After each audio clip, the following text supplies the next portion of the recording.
See, recording started. Okay, so it's today is January the 27th. It's our second meeting of the day. GBOS regular meeting. Girdwood Board of Supervisors, its committee and subcommittees may be subject to the Alaska Open Meetings Act, as found in Alaska Statute 44.62.310 and Anchorage Municipal Code 1.25 public meetings. Girdwood Board of Supervisors operates under the Girdwood Public Meetings Standards of Conduct, which is available on our website. I'll call the meeting to order at 7:04. I am chairing, Mike Edgington, co-chair of GBOS. Brian, do you want to do the land acknowledgement? Thanks, Mike. The Girdwood Board of Supervisors acknowledges the indigenous peoples of Alaska, whose land we reside on. The community of Girdwood, situated between the areas known to be Dena'ina and Uluktik homeland, respects the people who were stewards of this land for generations.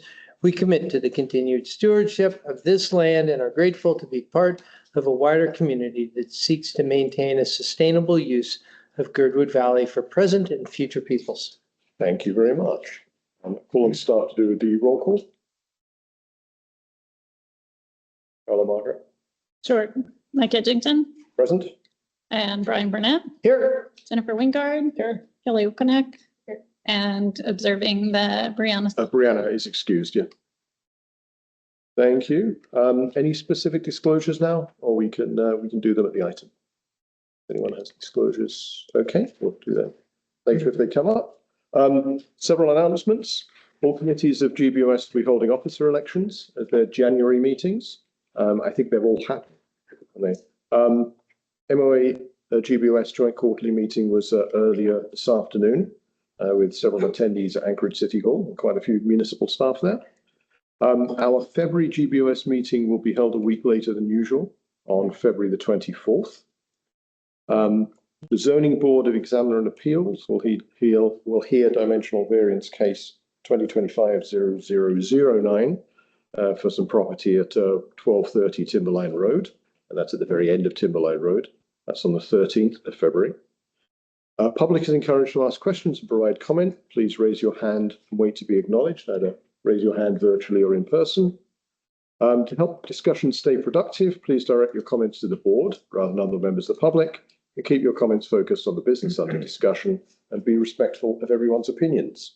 I would entertain a motion to approve tonight's agenda. I'll second. Thank you. First from Kelly and seconded from Jennifer. Any discussion? Seeing discussion, any objection? We'll do it by assent. Not seeing any objection, so our agenda is approved. I'll entertain a motion to approve all three sets of minutes if somebody wants to do that. Thank you, Kelly. I'll second. Thank you, Jennifer. So again, any discussion? Discussion. I unfortunately missed the joint meeting that we had. Did I see correctly that there was about 8 people in attendance? Joint LUC? Between LUC and GBOS during the joint meeting. Did I see eight to no votes type stuff like that? I think some of the votes were that size, but there were abstentions as well. Okay. So I think there were more than 8 people in attendance. I think there were 2 in the room and like 5 on the. What was the day of that meeting? 13th of January. Is it 13th? Okay. Oh, I didn't record. There was not well attended. No. Yeah, that's kind of what Yep. my feeling was. But the discussion was really good because Tim was here and he challenged us from the advisory committee and he challenged us on a list that we all had. And Yes, so it was a worthwhile discussion. Right on. Great. Okay. Thank you. I'm not seeing any. I will let's do this by assent unless anyone wishes to. Okay. So we have a unanimous assent for all 3 sets of minutes. There is nothing tonight on the consent agenda. We can jump straight to presentations. Do we have? I think I know Representative Holland said he would be late today. Senator Giesel's here. Senator Giesel, would you like to give a report? Hi, Thank Mike. you very Hi, Board of Supervisors. Yes, we're starting our second week here in the legislature. I'm chairing the Resources Committee, and we have started out with examination of Cook Inlet natural gas. So we've heard from Hex Fury, which is the company that is drilling right now and has entered into a contract potentially with NSTAR to provide some additional gas. They're still proving up a well that they drilled just this last summer. We also heard from Hill Corp. They, of course, own about 80% of the leases in Cook Inlet. They reported that last year they had drilled 21 wells with a 9%, that's a single digit 9% success rate in terms of finding new gas. They pointed out to us frequently that their leases are older assets that have been pretty well depleted. On Friday, we heard from NSTAR. They gave us an overview of the work they're doing toward the importation of natural gas. So that is still underway. There's no specific price yet determined. Probably, though, what we're hearing is probably around the $12 range. So we'll see how that pans out. That's still under construction. The Alaska Gasline Development Corporation presented to us today. They had contracted with Wood Mackenzie to do a study comparing bringing gas down from the North Slope or importing it. And of course, the study determined that it would be more economic to bring it down from the North Slope, which at least I have been in the legislature since 2011, and I have been there the entire time that Alaska Gasline Development Corporation has been in existence. The original estimate for the cost of that pipeline was $40 billion, 40. And that was when ExxonMobil and the ConocoPhillips and BP were kind of partnered up, and Exxon was taking the lead. So it's a little shocking to find that now they're estimating only 11 billion. So we asked a lot of questions about that. Of course, they're not taking into account many of the expenses that would be required. The purpose of the proposal they're working on right now is in-state, just providing in-state gas. But they didn't provide for any offtake of the gas at Fairbanks, which would add significant cost to an offtake pipeline. And then, of course, there's the infrastructure in the city of Fairbanks itself, homes converting to gas who have been on diesel. And they bring it down to Nikiski, where they still are using the idea of exporting and therefore higher quantities to lower the price. Anyway, it's interesting. I'm not sure I'm convinced. Actually, I'm sure I'm not convinced, but anyway, that's what we're hearing about. I will be having Arctic committee meetings. I was hoping to bring in the Department of Energy, but these federal departments are now under gag orders. This is normal when a federal administration changes, but these gag orders can last from a few days, a few weeks to 90 days. So I'm not sure who will. It'll be a little bit of a challenge to get information on a lot of our resources in the Arctic, the far north parts of our state, as well as national defense information. In the Finance Committee, the committee is digging deep into the budget. We heard from the Office of Management and Budget today. There is the $1.5 billion shortfall.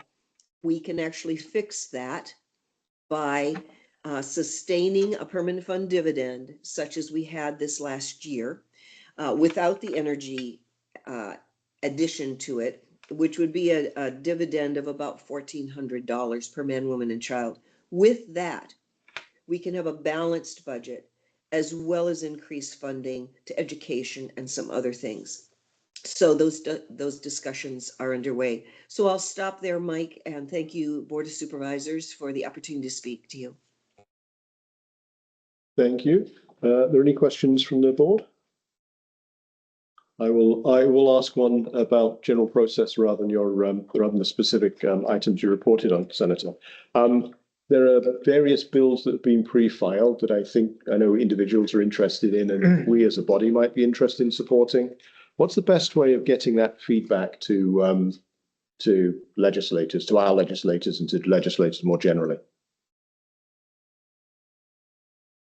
To legislators more generally, look at who is sponsoring the particular pieces of legislation and send emails directly to them. They'll make sure, the bill sponsor will make sure that your public comment is attached to the bill and goes forward in a bill packet to its various committees of referral. If the bill has been sponsored by let's say a committee itself, maybe the health committee has put forward a bill, you can send your public comment to the chair of that committee, in which case, if it's the health committee, it would be Senator Dunbar. If it was the resources committee, it would be sending it to my office. So just examples of that. Same thing on the House side, the individual sponsor of the representative sponsoring it, or the committee. Thank you. And just to follow up to that, what I've seen when I've been following state action in the past is it goes through various committees, but a lot of the real work happens at the very end of the process. Is it generally better to engage now, or generally better to wait until we've got a better idea of what's likely to happen towards the end of the session and engage then? That's a good question. Yes, that's a good question, Mike. The thing about engaging now is you can help propel a bill forward by joining others in supporting it. And like I said, that your testimony will go forward to every committee with that bill. The strategy for waiting closer to the end is the changes that get made along the way. You now know what the bill actually will say at the end of its travels. And maybe you don't support it at the end of your at the end of its travels. It's been amended so much. So, you kind of have to weigh that out. Either way, though, just kind of think about how controversial it is. If it's pretty controversial, you might want to wait closer to the end. Thank you. Any other questions? Not seeing any. Thank you very much, Senator. You're welcome. Thank you. We'll move on. I said Representative Holland will be around later. I'm not seeing so far anyone from the Assembly. Okay. I'm not seeing anyone from the school board. I don't think. And Tim Shannon is in the room, isn't in the online or in the room. Did he provide a report? You provided a report before the HLB-AC meeting that happened last week. And I think his report at that time was that there was nothing that was Girdwood specific that was on the agenda. So I think that is, unless something else changed. Yes, and I think you also commented on the letter we sent to HLB on comments on their 5-year plan. Okay. Move on to supervisor report. Does anyone have a report to give? Any topics? Is it relevant now? Well, I think that we can say we met with Okay. DOT. Yeah, so Jen and I and Patty Wilbanks met with a good crew of DOT, and Kyle met with a good crew of DOT. So Sean Holland, who's the regional director, yeah, and then the traffic engineer and our local planner and Anchorage planner. So we had I thought, really constructive conversation on the well, specifically on the request to lower the speed limit, but then probably one of the better parts is that Sean Holland said that there's money left over from the project that they had done and encouraged us basically to spend it because every year it's at risk. And so Kyle's working with them for needed improvements. I think of conversation were improved painting from the stripes that are wearing, and then maybe some speed feedback signs was the other idea that was suggested, just so that we could at least encourage the 45 that's there now. So I would say a really constructive, interactive, collaborative meeting, and they were very open They explained to us that the process that they would undertake, the resolution should be passed this evening, would be enough to start the process. And then their first step is to do a traffic study and really look at, I don't know, things that DOT looks at.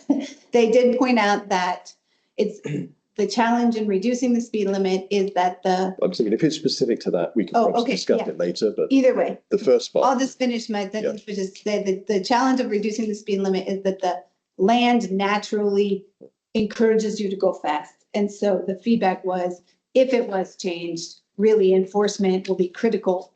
Because, I mean, as I was driving it today, I was thinking, it's like, man, it really does seem wide open, rural. And so that was just regarded as the biggest challenge, so. I had one Yeah, thing of that course. was just tacking on to what you said about the money, just that money has to be spent by the end of this year. Yeah. Right. So that is why some things got tacked on and why we're discussing them later. thank you. You have anything, Brian? No. Okay. I'll just add we had a very productive, I feel, discussion earlier today with the MOA and with the municipal managed meeting and several other departments. So I think a couple of those things will come up later. But I think it'd be definitely worth reviewing that if you're interested and weren't able to attend. Okay, move on to number 3, committee updates to GBOS. Does any committees want to provide an update?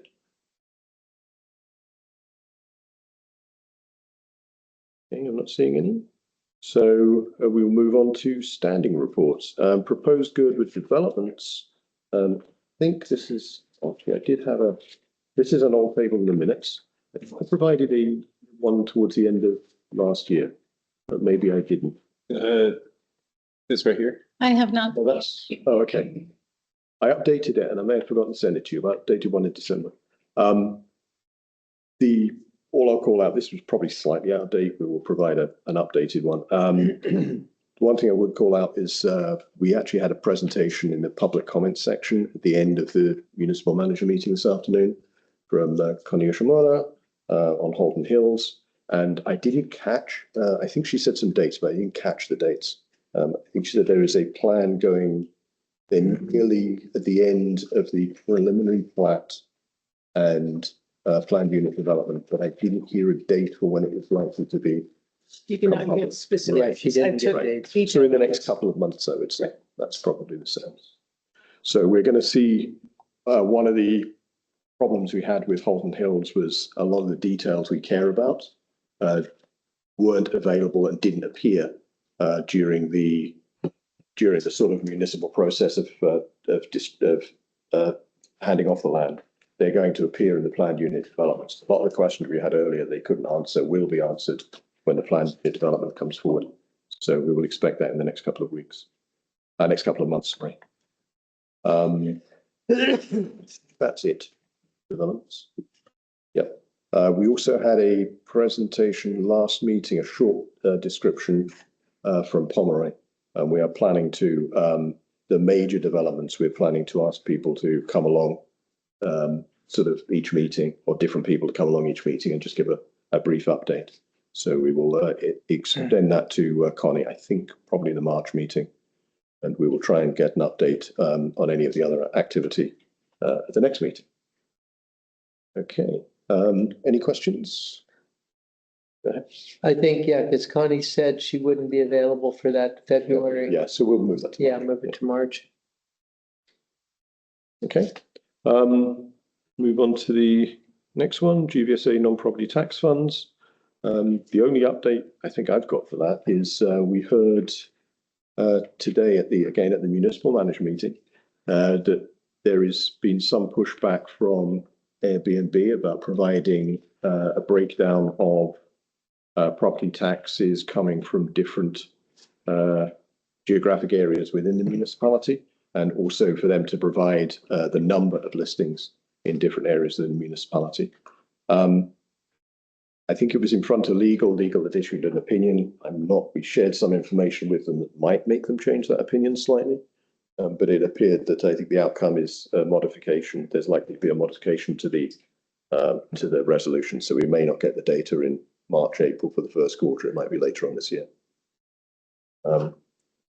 We'll come across it later, but there was some other stuff about short-term rentals. That's the only update I have on non-property tax funds. Don't have anything on anything else. I don't know if anyone else has got any information to add. Any questions on this?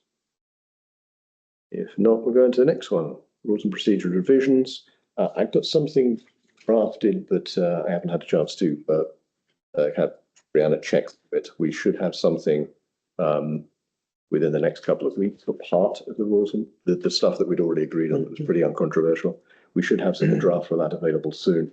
I'm not sure whether we're going to do another work session or whether we're just going to bring it to the body and try and update sections at a time. We'll have that discussion and bring that to the next meeting one way or the other. We'll either have a section to update or we'll have a suggestion for another work session on it. Any questions on that topic? Okay, we are going through nice and quick today. Section 5, service provider reports. I think there's something from the fire chief in the presentation. There is. So she gave a end of year review for 24 and talked about the different areas.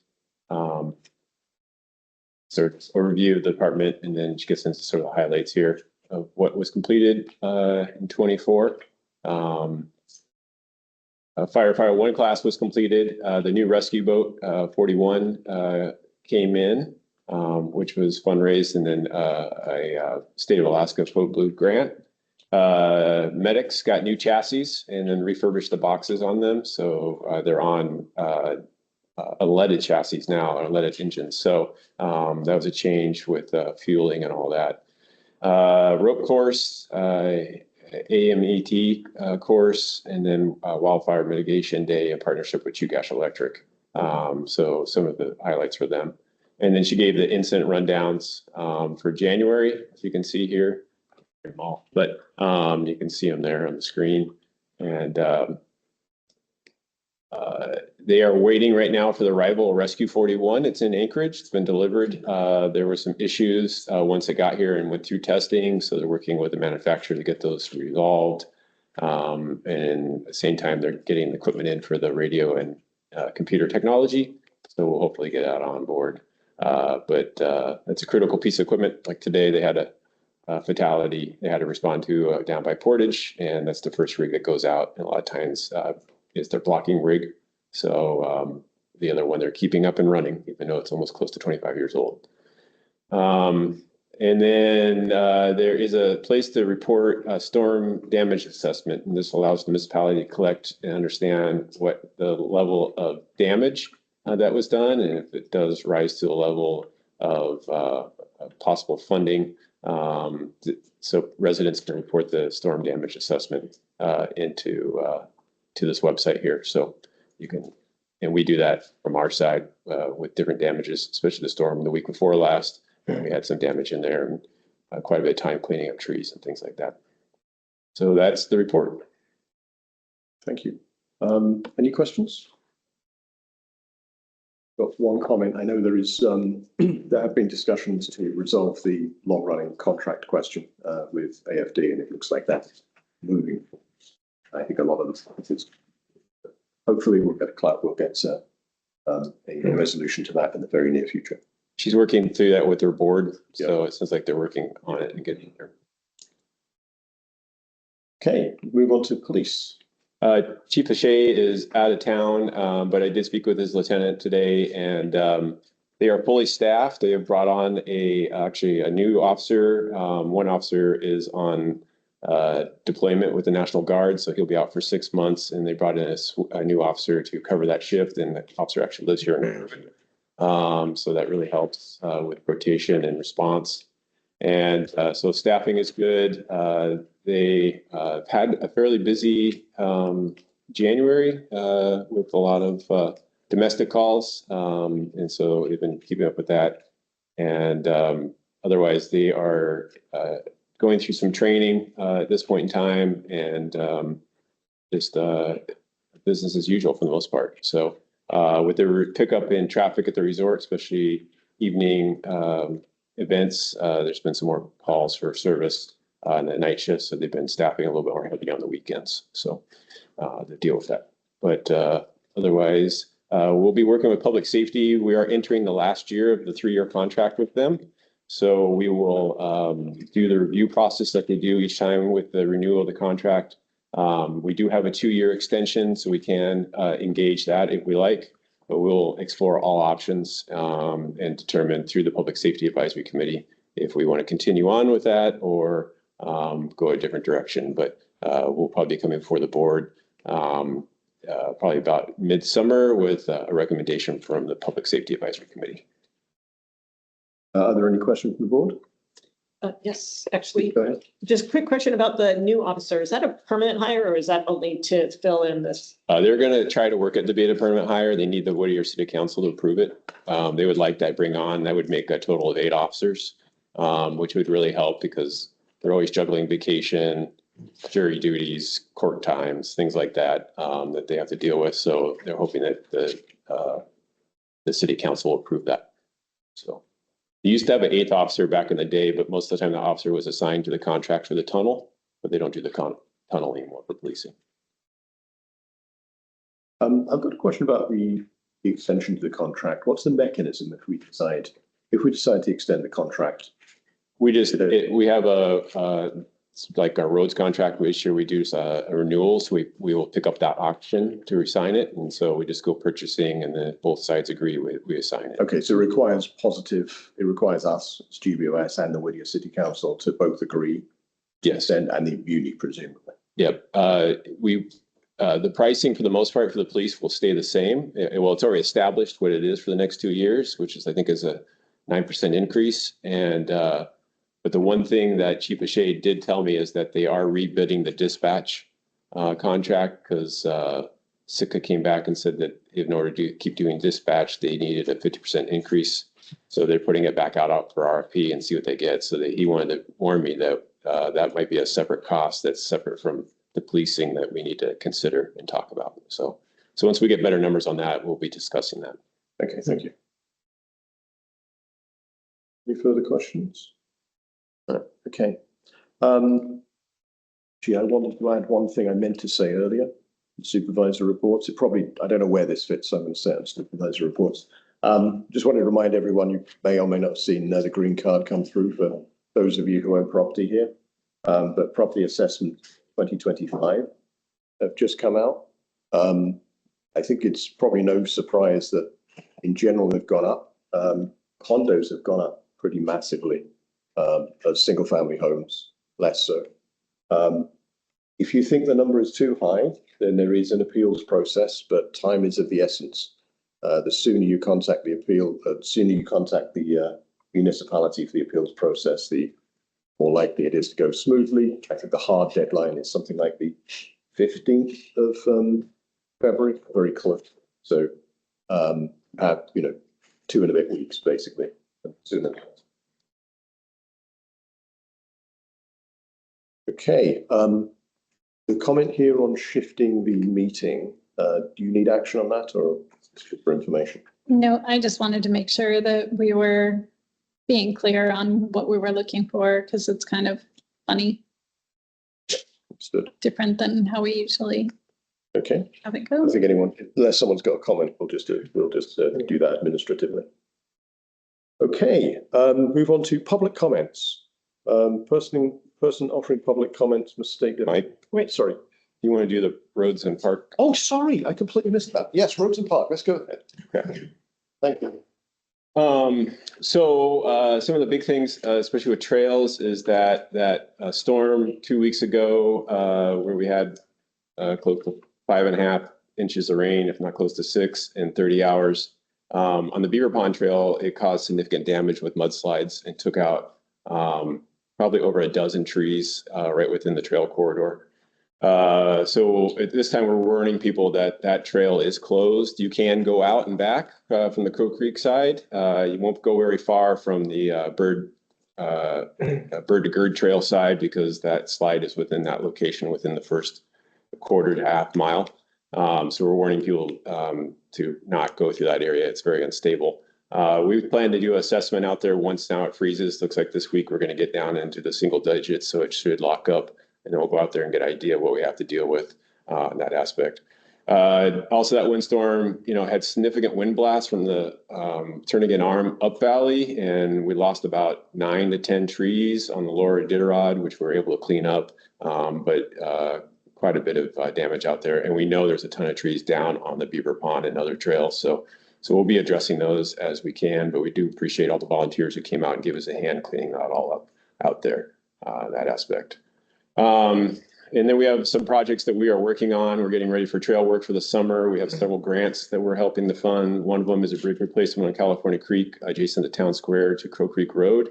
That was through a private donation. So we're working through that process right now and just got the engineering design for that.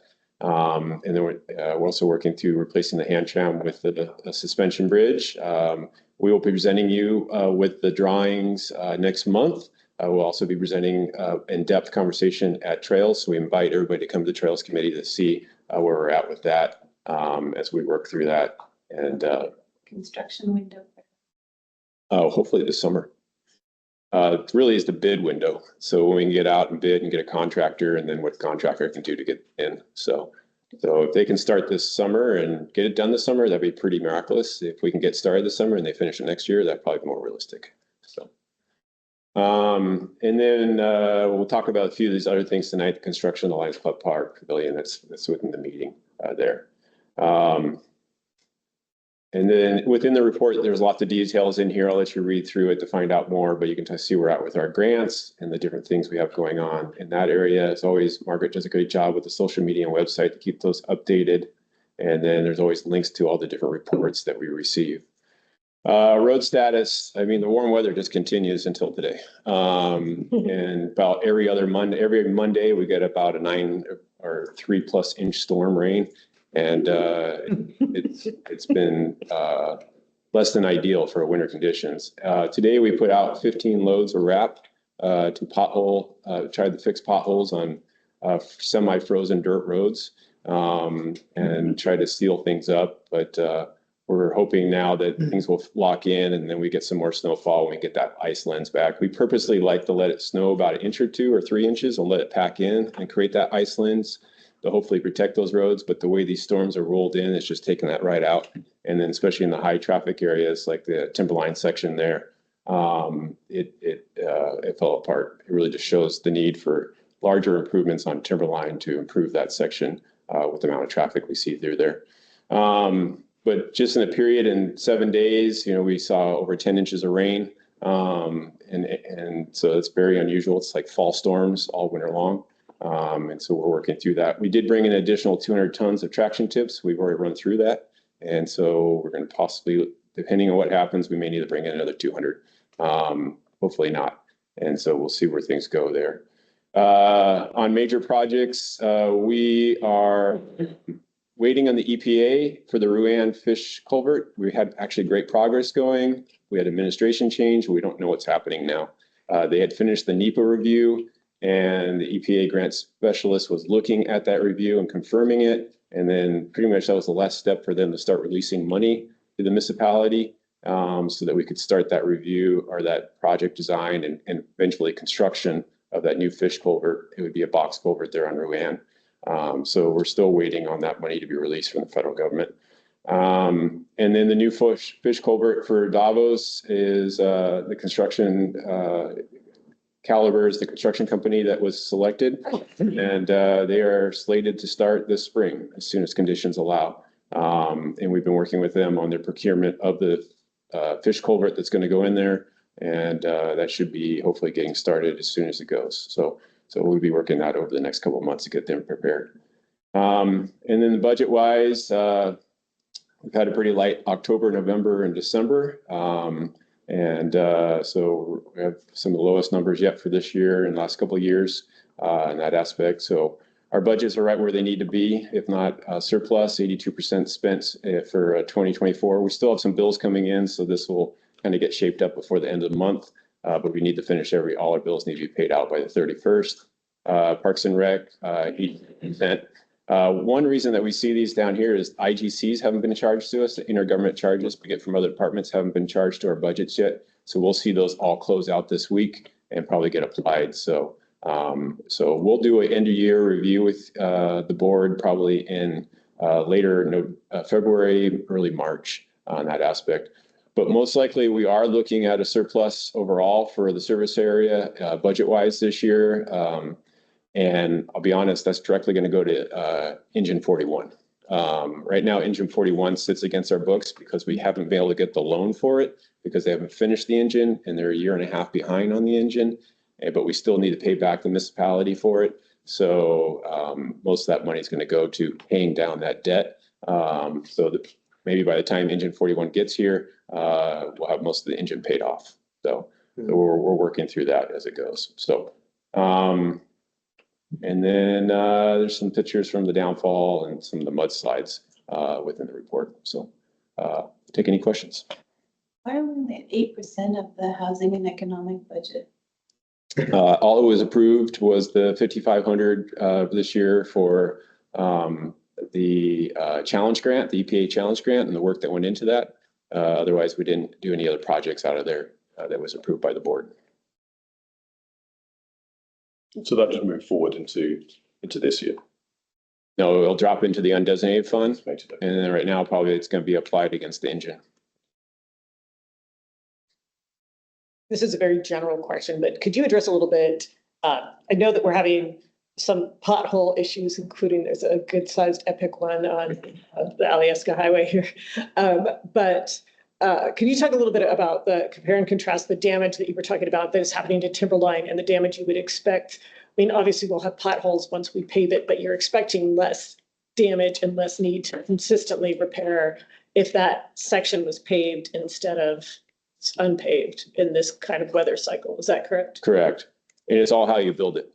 So, one problem, and this is very common of high traffic highways in Alaska is they rut because common travel lanes are soft. And you see this, I mean, Seward Highway has been a prime example of it for the last couple of weeks. You drive that thing, I drive almost 3 times a week for kids' activities at night. You come home and it's just ruts of water the way home.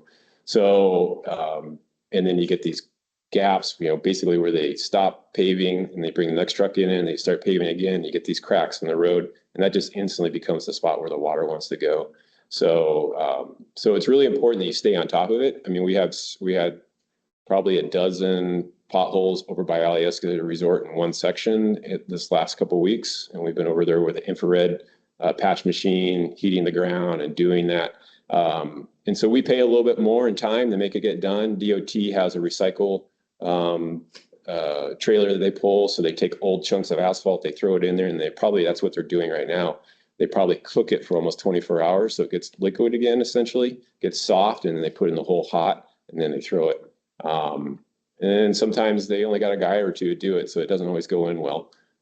So it's really just about the maintenance of how you maintain it. You see it in the summer, you go through, you cut it, and you seal it. So it's just, if you see problems start to erupt, you start to do it.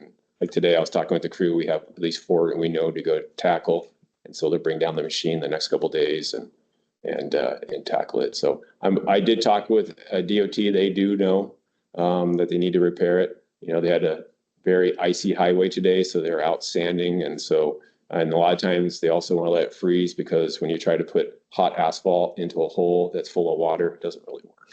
And so they're going to probably out there repairing it tomorrow. But I did get several calls from residents about that hole. I mean, it sounds like there's quite the art to it. There is. Yep, there is. If you do it the right way, then it will last for a long time. Thank you.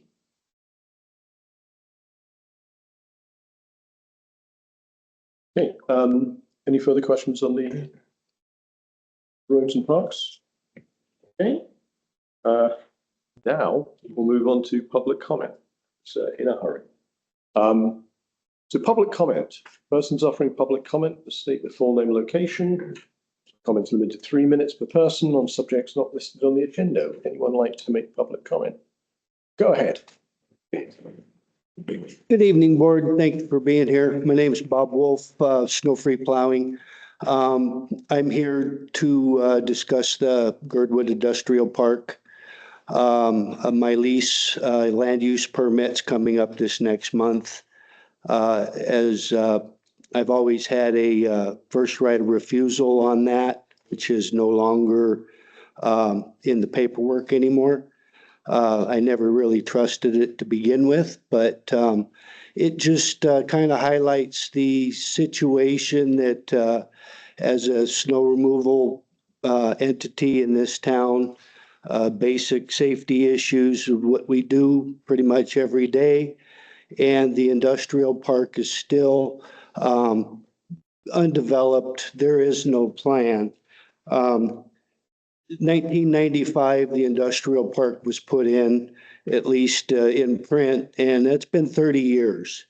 And in the new Girdwood area plan, it says the existing Girdwood industrial area is HLB lands that will meet the projected industrial land needs in Girdwood for the next 10 years. I kind of find a fault in that statement because we're about 10 years behind. And anyway, I would just like to ask this board to please put it on your agenda to come up with a plan on how the community would like to see the industrial park developed here in the future. It's obvious HLB does not want to do it, so it will probably take maybe a state economic grant to develop the full industrial park, not just a portion here or wholesale it off here somewhere. That's the only plans floating out there right now. And I'm trying to run a business with, no available home base that's been elusive for the last 20 years. And there's a need for the community for this land. It needs to get developed. It needs to get developed correctly. And then how is this going to be disposed of? Because I'd like to introduce, sitting next to me is Michael and Saffron Kustanasov.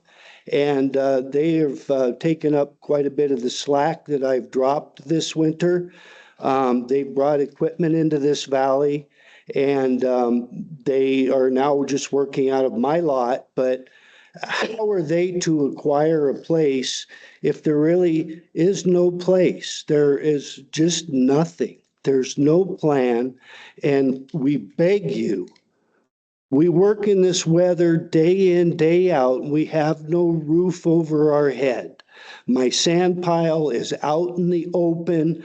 It's got freezing crust. Please go look at it tomorrow. I need to move it. I need to cover it. We need your help.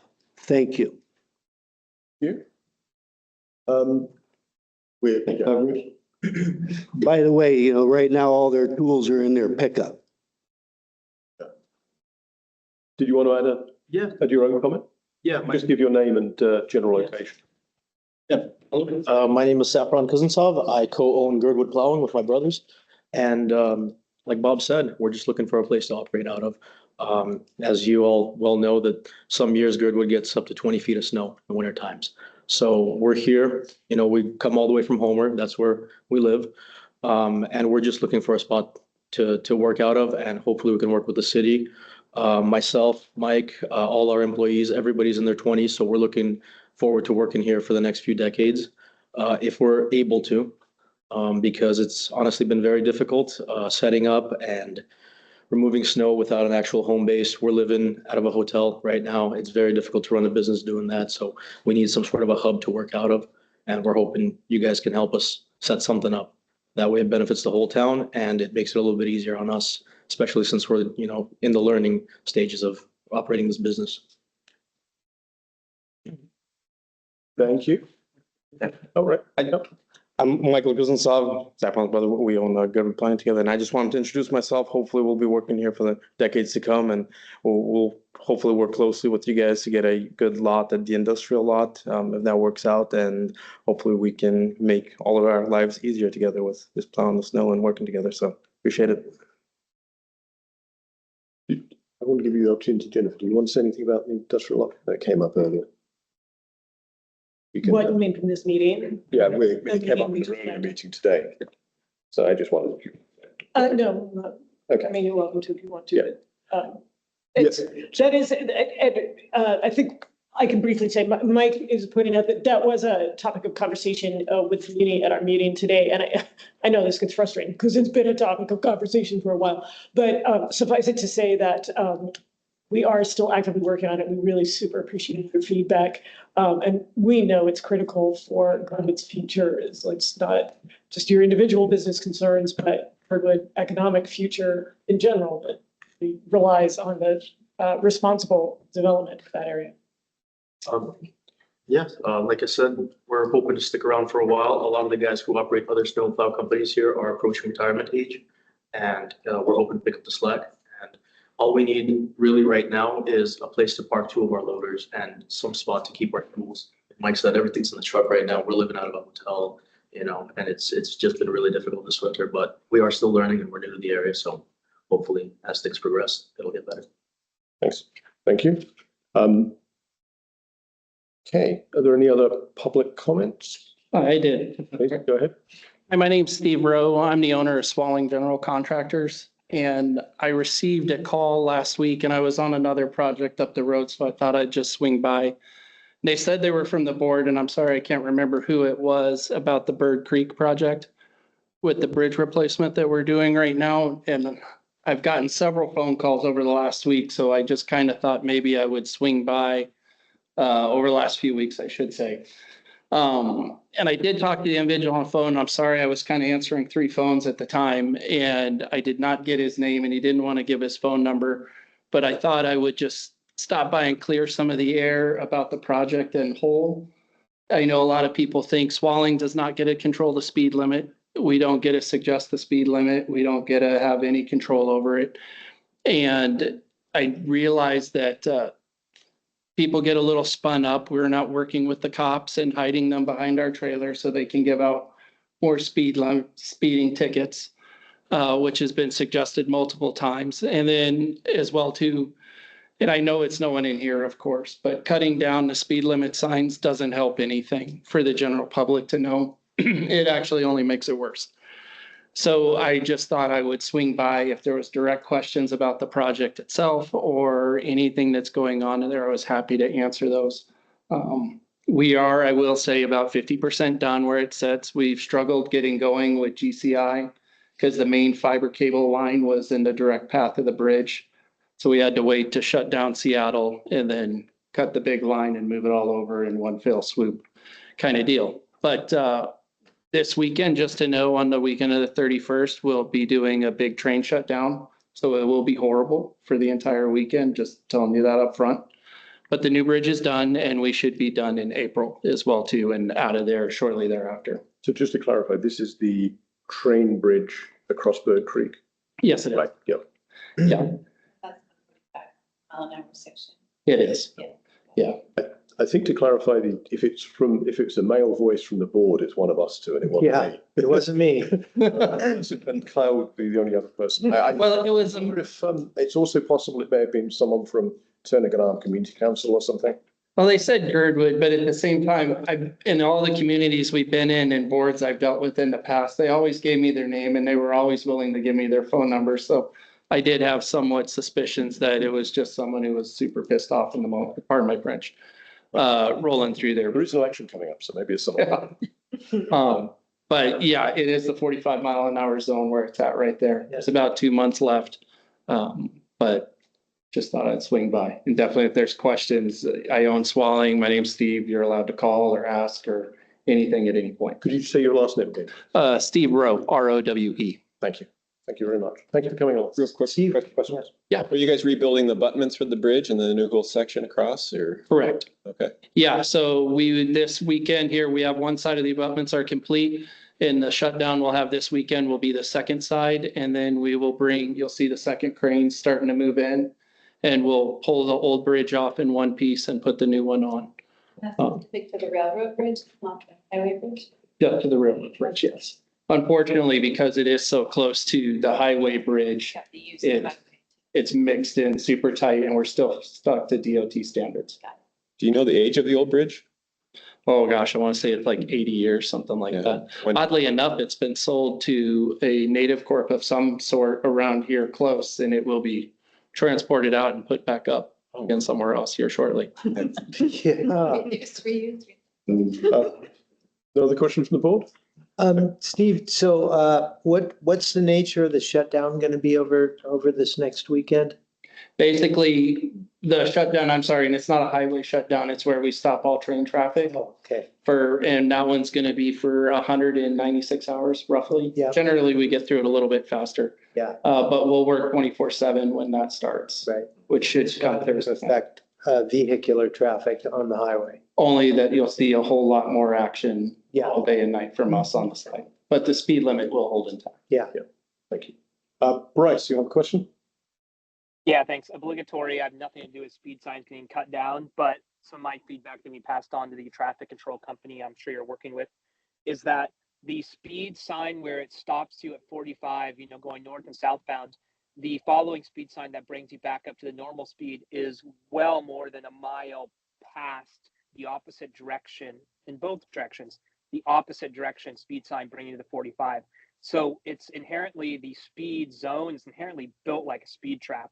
And for example, when you're going southbound, you hit the 45 zone and then you go around, your guys' construction area, the next speed sign isn't until the log cabin that brings you back up to 65 all the way down, like, what was that, a mile and a half away. So it's pretty unclear for drivers. And so that's just some feedback for your traffic control company, who I'm not sure if that's your guys' subcontractor or if that is the state or the railroad subcontractor, but it's pretty poor signage in my opinion. So thanks. Yeah, what I can say to that is the traffic control sign company is under our contract for reimbursement purposes, a part of the grant. Really, we're just kind of we're the pass-through of money, essentially, if that makes sense. The spacing on the signs that are there right now is part of the regulation from Federal Highway. However, I do know there was quite a bit of pushback, and DOT has instituted a change order where you saw the electric signs are starting to come up, where they'll add additional signage in each direction to try and alleviate some of that. So they are changing that. And honestly, I've been in Juneau for a couple of days with the legislature and kind of getting that started, but I'll be looking at that tomorrow, honestly, when the lights come out and seeing where the whole thing's at. Thank you. Appreciate it. Thank you. And Yes, I sure. just want to just throw out a special thank you for coming in, sitting through and all this, especially since I don't think it was the board that was giving you feedback. So I appreciate you giving feedback to the board though. And it's great to hear updates anytime. It's fantastic. So. No problem at all. I appreciate it. Yeah, even though it wasn't from us, I think plenty of us use that road, at least multiple times a week, if not daily. So Yeah. Thank you. Thank you very much. Okay, are there any other public comments? Okay, not seeing anyone, we will move on to old business. Although before we start on old business, I would like to, there's 2 or maybe 3 things that I'd like to at least potentially suggest for additions to new business tonight, because I think we may need to act on them by February. If you'll indulge me, I'll make a suggestion and I'll see if anyone wants to make a motion on my behalf. So the 2 items I think we should add are a discussion on the bond and potentially some education work around the bond we now have on the April ballot for Timberline Road. And the second item would be on potentially support for some bills being introduced at the state level, which are relevant to Girdwood. They're the 2 items I would request if somebody wants to move that we add them to new business. May I ask a question about it? If you need the motion first. Yeah, I'm just asking if someone would like to. I would entertain a motion to this effect. I'm not going to make the motion myself. I will make the motion to Thank that you. effect. Thank you. And then, I'll second. but I just want to now double check on the motion I just made. Yeah. Did I just make the motion to add these under new business, Yes. correct? And so Correct. it'll be, okay, excellent. Yeah, so we'll Thank you. introduce and we'll mention tonight and then talk about the next one. Perfect, okay, thank you. Thank you. So we have a motion in front of us. Any discussion on the motion? We'll do this by assent unless I hear otherwise. Anyone object? Okay, by assent, we've added 2 items to number 18 and 19 effectively to new business. I'm going to do one more thing similar to that. We did in our earlier meeting, we did basically conclude that it's GBOS's the ball is in GBOS's court to move forward on a plan for the industrial park. I don't know, can we do that as an action because we have had it in the past, or is the sense that we should again have a new business item tonight so we can potentially act on that next one? I think you can make it old business because you've had it at your previous GBOS meeting. So we would add that as an old business item for next. So I think we should have that as an old business item next one. Okay. That's okay. So I don't have anything more to add. Okay, in that case, we will move on to old business. Number 6, appointment to fees. Sorry. Sure. Clarification question. Yeah, sure. Okay, if, I actually wouldn't mind having that on new business tonight to just discuss what we need to discuss for old business. That makes sense. Because if we could have a little bit, if between all of us, we could get a little bit clear on what kind of decisions we need to make next month, that would be great. That's fine. That's Okay, perfect. so can I So make a that's- motion that we add that under new business, we're gonna add a quick discussion about the GIP. Yep. Second, thank you. Again, if no objections. Don't see any objections. We'll add that to the end. Substance of 20. Thank you. Now we will move on to old business number 6. Everyone happy with this? Okay. Yeah. Appointment to PSAC seat D. We will staff. We have We are looking for somebody. Okay. We had somebody withdraw their name, so we have an open seat there in seat D. So we've had that open now for 2 weeks or 3 weeks. Yep, we passed the original deadline and we had no communication whatsoever. Okay. We're putting out to anybody who has any interest. We're just looking for a resume and a simple cover letter, and then we can put that forward to anybody who may be interested to the board to be on the seat D. Darn, that's too bad. The gentleman that showed up at the December meeting.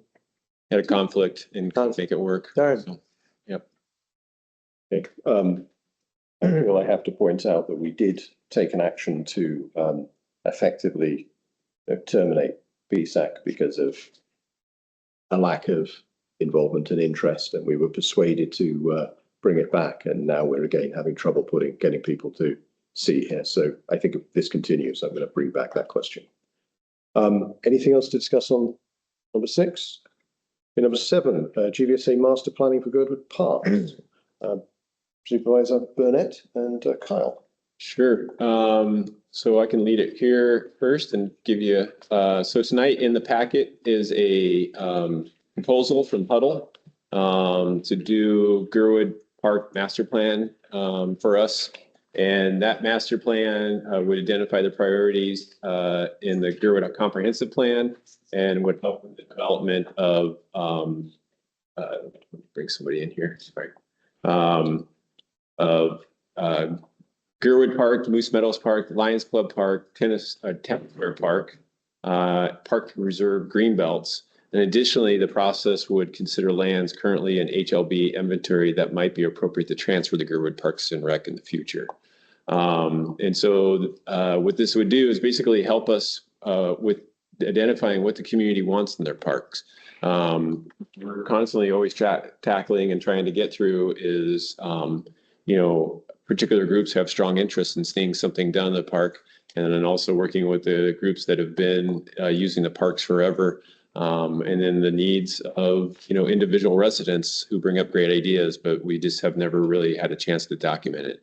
So this plan would go through and there would be a lot of public outreach. And the way Huddle does it is sort of through this task. And the first one would be guide. So public meetings, meeting with the public, meeting with special interest groups, stakeholders, and getting together and listening and learning as we go through it. So the public involvement process, which would include a project website, then gathering what people would like to see in their parks, which would then lead us to stakeholder interviews. We would set up a committee that would help us too, and that would be selected through staff and Huddle to put that committee together. And we would probably have a few meetings with them to get feedback on things as we're developing and writing out the plan. We do a site assessment analysis. We look at what we have now and then what the parks would want to look like in the future, which then lead us into eventually envision. So basically we would come up with some scenarios, you know, and it could be possibly 4 for each park. And then we would find out what the community likes and what they're favorable towards and find a preferred scenario that they would like, or development that they would like to see for the park. You know? And so over the years, we've heard all kinds of things, from pickleball courts to pump tracks to, you know, art within the parks, and, you know, pocket playgrounds throughout town, so that there's not just one playground, but there's playgrounds closer so the kids don't have to cross the highway, those type of things. So this would help us to develop it.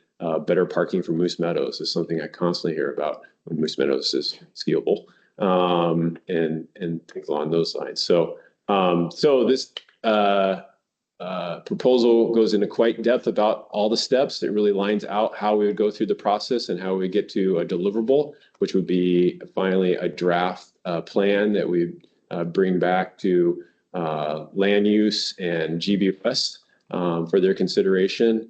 And eventually we would go to planning and zoning, and most likely to the assembly if we need to get a final approval. And then this would become basically an appendix to the Girdwood area plan, just like the trails plan. And then for us from Parks and Rec, it would lead us in what we do for the future planning and fundraising and eventual construction of different amenities for our parks here in town.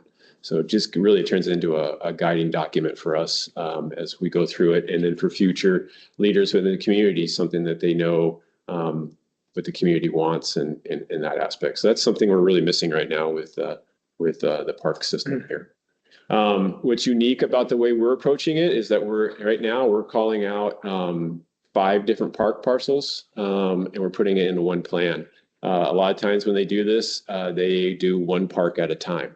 So most recently up in Eagle River is the last real park plan that's happened. It was just mostly like for Mirror Lake in that area. And what we're doing is we're trying to do all our areas together so we have it all in the same area. So down to really what the big ask tonight is approval for funding out of the Girdwood Parks and Rec Capital Fund. And this gives you the breakdown here of what the expenses are for the different tasks as we go through it. And this is a not to exceed. It's not a lump sum. There'll be time and materials. So it could be less, as we try to do. A lot of contracts want to say lump sum, you just pay what the bottom number is. But we feel the total estimated cost would be about $128,000 in that aspect. I did do comparables on this just to see recent park plans. And like I said, the Chugiak or the Eagle River Parks plan for Mirror Lake, which was just that park parcel alone was about $98,000. So by combining all the parks together, we're doing the same sort of outreach to everybody, but we're getting all our parks done as we go through it. So 128,000 is what we're looking for approval tonight, and move forward. Open to questions. Questions? Kelly, go ahead. On the budget side, it's from, and I lack total familiarity with budget. So, so there's a capital fund for Parks and Rec. So it's not like we budget out of it annually, or do we have some like, cash flow off of it that we spend on a given year? Or how is that budget managed? And then what's the implication from like a 20,000 foot view of this cost against that capital fund? So right now we have about, in that fund, I think we have about 600,000 undesignated available. So it's a capital reserve. We have 500,000 dedicated towards the suspension bridge right now. So we would use 128,000 of that 600,000 for this project. And then we also have a contribution coming out of our operating account right now. For 25 will be 200,000 at this point that we're putting towards our capital fund. So really we have 600,000, you could say 800,000 right now undesignated. So not tied to anything. It's just sitting in capital reserve for us. And so, this, if we approve this, it would take 128,000 from that 800,000. How much do we try and keep in capital reserve? It's just like an ongoing practice. Ongoing practice, I try to do at least a $200,000 a year application contribution to the fund. Yeah. And then we usually are saving up for projects like this. So as we start to bring projects on, the last big one I've asked for is the suspension bridge. And so we've been building back up from there with these contributions each year. Got it. So this basically, you could look at it as saying the 200,000 is already approved to come in, it's otherwise undesignated. So this is generally then keeping the capital fund stable at the 600,000 undesignated. 600,000, yep. No, sure, that's one way to relate to it. Correct. Got it. Thank you. Other questions, Brian? Another question on the budget here. I don't recall what we paid Huddle for the trails plan. I think in the end, we were close to about $72,000 for the trails plan. Yeah, it was around 80 grand. Which I'll be honest, probably gave us a lot of pro bono on that plan, just to squeeze it out. Because a variable trails plan in Anchorage for bicentennial far north was about 120,000. Yeah, precisely. Yeah. I mean, because this number seems like we spent a lot less during the trails plan. Yeah, and I wanted to be honest with Huddle. I didn't want to go through that process again where I felt like we were nickel and diming her to get something done. Yeah. And it wasn't fair at times. She was very accommodating for us to get that plan done. And I'm very appreciative of that. The other thing, this would be a subcontract under the Batey Company term contract with the municipality. And the Batey Company is not charging us any overhead to basically run this contract. Okay. Because they work with us on so much other things. So What's the schedule for this? So how long, because I see 12 months and 2 years mentioned at various places in the narrative. So if we say yes tonight, when potentially could it start? We're hoping in March or April. This requires the assembly to approve the contract? Okay. We run a term contract. That term contract's already been approved and we can go right through the term contract. Okay. And then how long would it take until we get something that can go, would be ready for planning and zoning to look at? We would hope by late 25 into early 26 that we could have something in draft form. Here for the Girdwood side and then 6 to 9 months for the. Correct. We hope by next spring we have a plan completed. Okay. By spring of 26. Right. And by paying for this from capital, we're effectively encumbering the money and then paying for it over the course of. Correct. So I would encumber this 128,000 and then that would pay this whole expense going. That will effectively paid over into 2026 as well. Correct. Yeah. Okay. Buildings will only happen once work's completed. Yep. And encumbering means it goes from undesignated to designated. Yeah, basically it's a reserve. We can't touch that. It's good. I just want to make sure I know what words we're using, Yes. how they're defined out there in the world where they make things happen. Okay, any other questions? Please go ahead.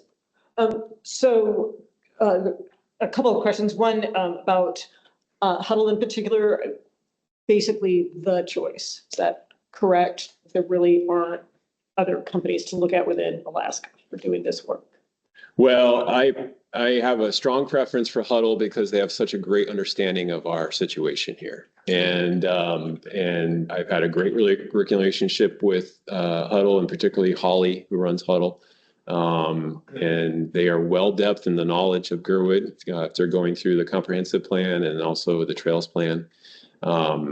If I did go out for RFP, I know I can probably guess it's going to be 15 to 20% more. And that's probably the process of just doing RFP. I would have to bring in a consultant to help me get the RFP ready. We would have to go through the selection process, and then we'll probably add on 4 to 5 months to the process to go through RFP. So working with Huddle and knowing and the way we've worked in the past, I know I can save substantial money going this route.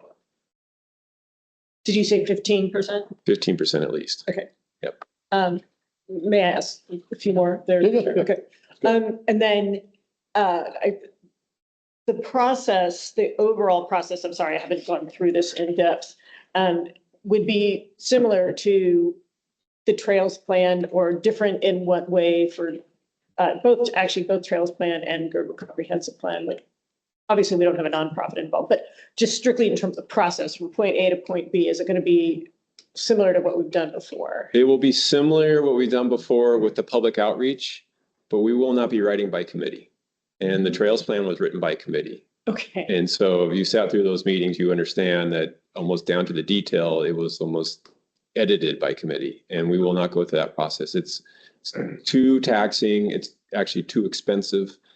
Traditional plan goes, meets with the public, gets the feedback. We write a draft, we bring it back to the community. You know, like I said, we'll give different options for each park. We see what the community likes, what we can tweak and change. And then we'll bring back another draft plan, which then we run through and get the feedback on.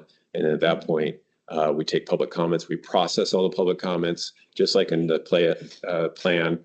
We'll address it and give feedback on each comment, and then bring a final draft plan through. So there'll be a ton of public involvement through this process, but we won't be having 27 subcommittee meetings like we did in the past.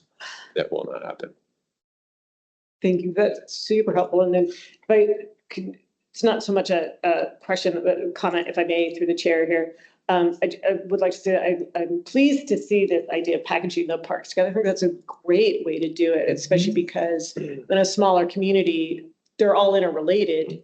And so it seems to me that they for us, Girdwood, they should be tied together and they should not be treated separately. But I also really like this extra sentence about the plan process, considering lands currently in the HLB inventory, because I think that we've had an ongoing conversation with HLB about what we want to have included in our parks inventory. And so I like that we're not limited to just the parks listed per se, or just the land currently within the parks listed. Correct. And you know, and we've been working very hard through this potential RV park going in. And so we didn't want to cut us short on the aspect that we need to consider that as we move forward as part of the park puzzle development. So we could see potentially really strong interest in certain areas. You know, we talk about the 5K and the mountain biking area, and we also talk about the RV park. We may need to identify those strongly within the draft plan because we're hearing that to the community feedback. So yeah, that's what we wanted to make sure it gets in there. Thank you. Actually, I just want to reiterate the same thing. That was the point I was going to make. We've identified 5 existing parcels here, but really we're going to end up talking about 7 or 8 areas. And depending on the timing, this either becomes effectively an advocate document for the transfer to parks, or at least an explanation of what it would be used for if it does. So I think this is, I'm supportive of the idea and I like the scoping. Any further questions from the board or discussions? One comment before we move forward, and this sort of relates, but I did talk with Emma HLB last week, and I did say that it's a priority that we need to get that land transfer done for the Winter Creek Extension Trail. Because I said, hey, you're going to see in the comments for the 5-year plan, there's requests for land transfer. And we need to get through that experiment to figure out what that's like, which might lead us, as we lead into this plan. And so she said she was going to make that a priority. Once they could get through the comments that come in on the 5-year, that's the next thing they're going to do. So. Okay. Sorry, actually, I should entertain a motion to approve this. What's the actual wording? Yeah, let's have a motion to approve the funding of 128,103 for master planning for Girdwood Parks. I'll second. Thank you. Sorry, who? I'm motioning for that second. Okay, thank you. Kelly first, Jennifer seconded. So we should just continue. Any further comments from the board? Any comments from the public? Amanda, go ahead. Yeah, yes, thank you. So I agree. I think that this plan is great. I like the idea that it's community wide. It's something that I fully support. My biggest concern is that I appreciate your question, Jennifer, about asking about if there are other companies, because the one thing that Huddle is not is they are not familiar with a lot of state and federal state and federal jurisdictions, which is one of my issues that I have about the Girdwood Comprehensive Plan, and it's their lack of mention of the multi-jurisdictional lands within our valley. So I do know that Huddle is actually park architects, technically, when you go and look at each one of their individual resumes, which I've done. So this is more up their alley and area of expertise. So I also support that. But I would just ask that going forward that make sure that they are communicating with Department of Natural Resources and working with our land conveyance documents and our public easement setbacks that really are not highlighted anywhere in any policy document for our valley. That's all. Thank you. Not seeing any more questions from community, so unless there are any more comments, we can perhaps move to a vote.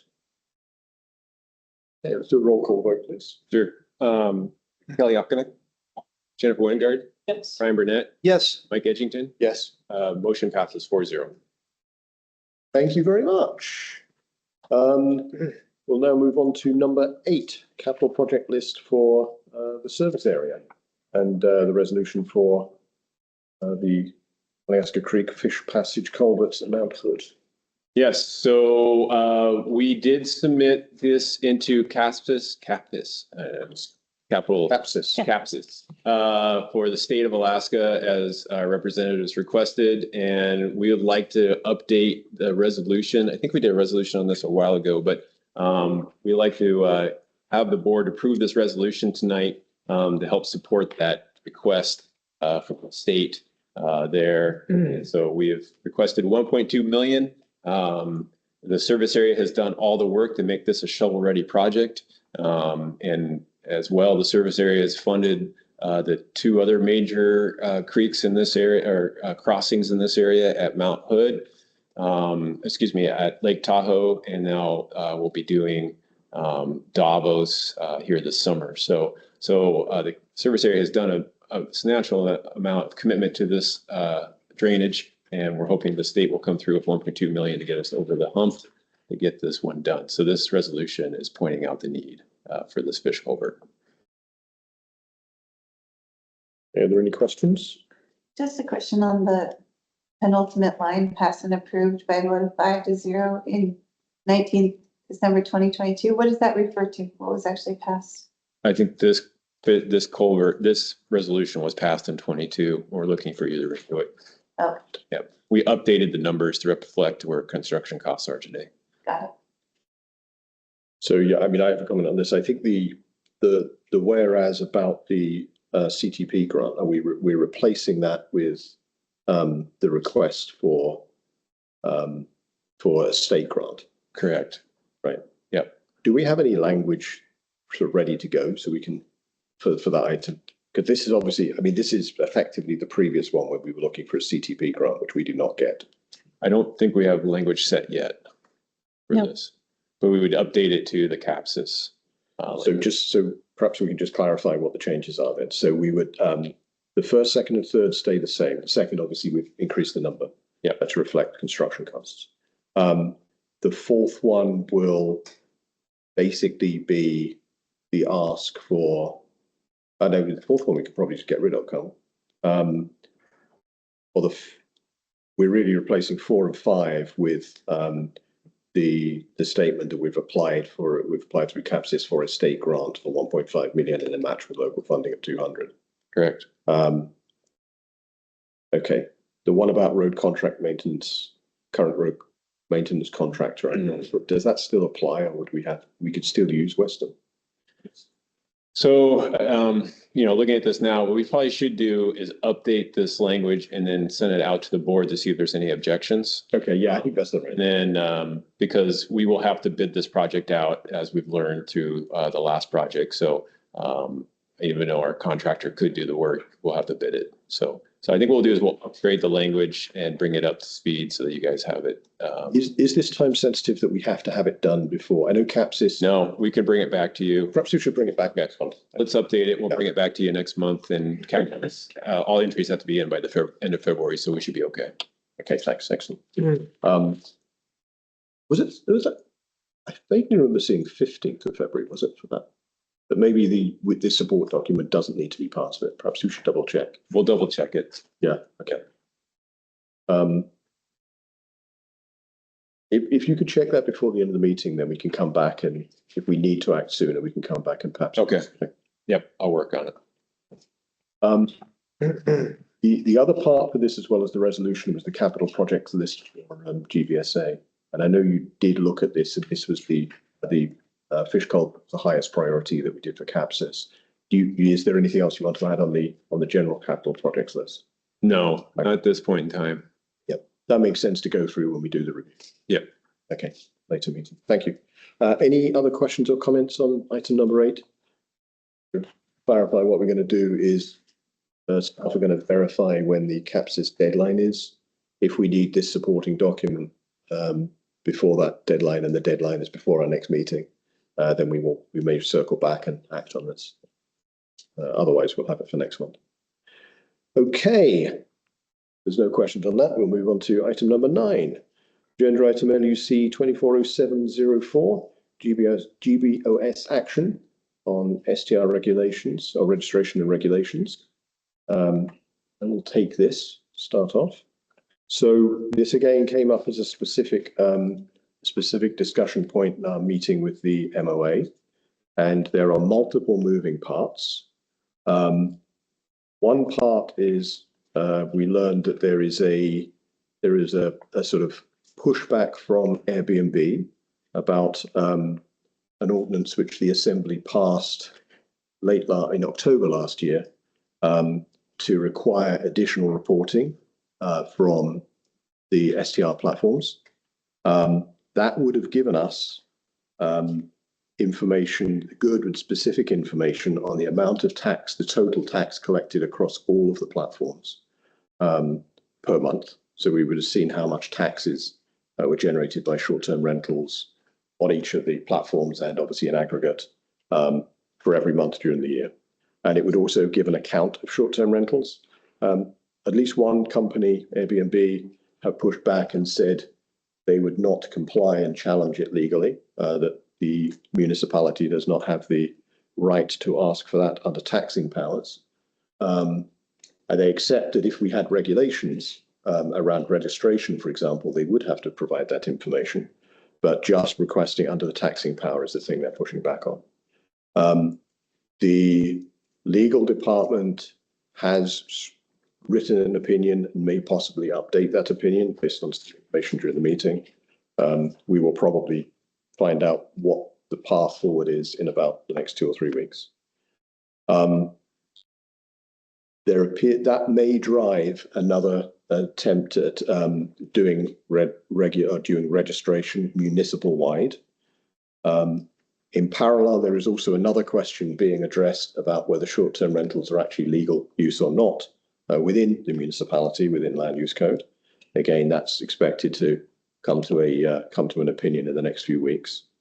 And then we also discussed if we were going to move forward with a Girdwood specific set of regulations, how that would fit in. And it looks like there's going to be, I think the decision coming out of that is we're going to have a general discussion about that first, when there's a bit more clarity on these other 2 points. And then we will either go forward with the support of the administration or probably through an Assembly member. Did I summarize that correct? I think that's the information I have.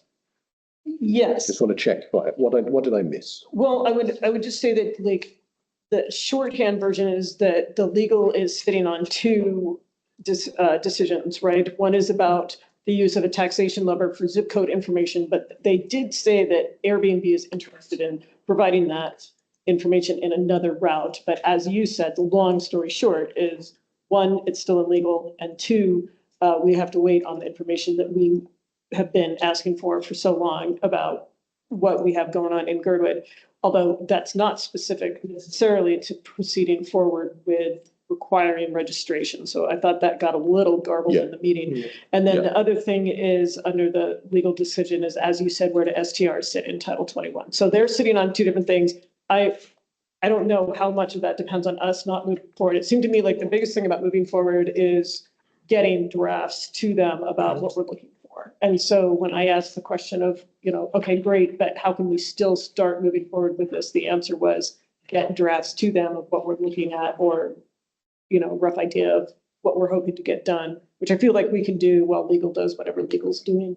It's not, those decisions are not necessary, possibly impactful, but not definitive for us, particularly because I see them not making the decision that STRs are plain not allowed. That just, I don't think so, but you never know. you never know, right? But I feel like we can still move forward with registration. I would be stunned with that, given the economic power horse and, that they are already and also the political pressure. There's definitely going to be political pressure to not declare them illegal. Right. So I think there is the one aspect in which this interacts is that depending on the outcome of those two items, nearly every single outcome results in the municipality going ahead and pushing for STR regulations. I don't see a way in which they're not going to. But they either will, because it will be a step to get the information they're looking for, or they will because they've identified a problem with Title 21. So what's going to happen in the next month or two, the administration and probably the Assembly will start working again on short-term rental registration. And the question is, how do we still get what we need without being swept up in that bigger project? And that, I think, is still a little tricky. Possibly, but I think we should get in I think now is the time to get in what we want. Yes, that's right. Right, That's and because we need it more than any other neighborhood in Anchorage. Yeah, So- I don't want to get caught up in what happened before of waiting and getting delayed by multiple years Exactly. because it's not such a priority for the rest of the municipality. Okay. So the concrete steps are basically to share what we have, the various draft models we have now with the mayor's office and the planning department. I've started doing.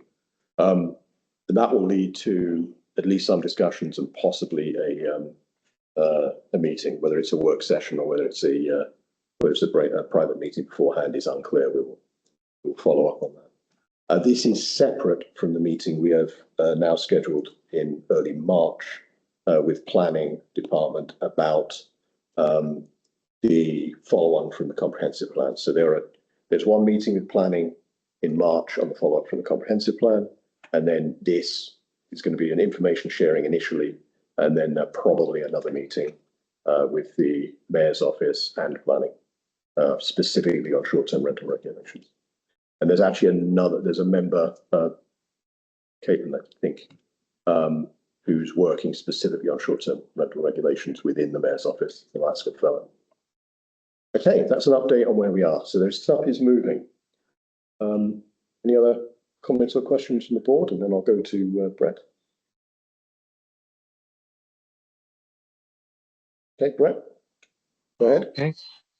Yes, thank you for that. I really do appreciate Supervisor Wingard's comments related to this, but I think that we need to put it back into perspective. You know, this has been like 7 months since this came out of the Housing and Economic Committee with an actual framework to do this through Title 21, Chapter 9.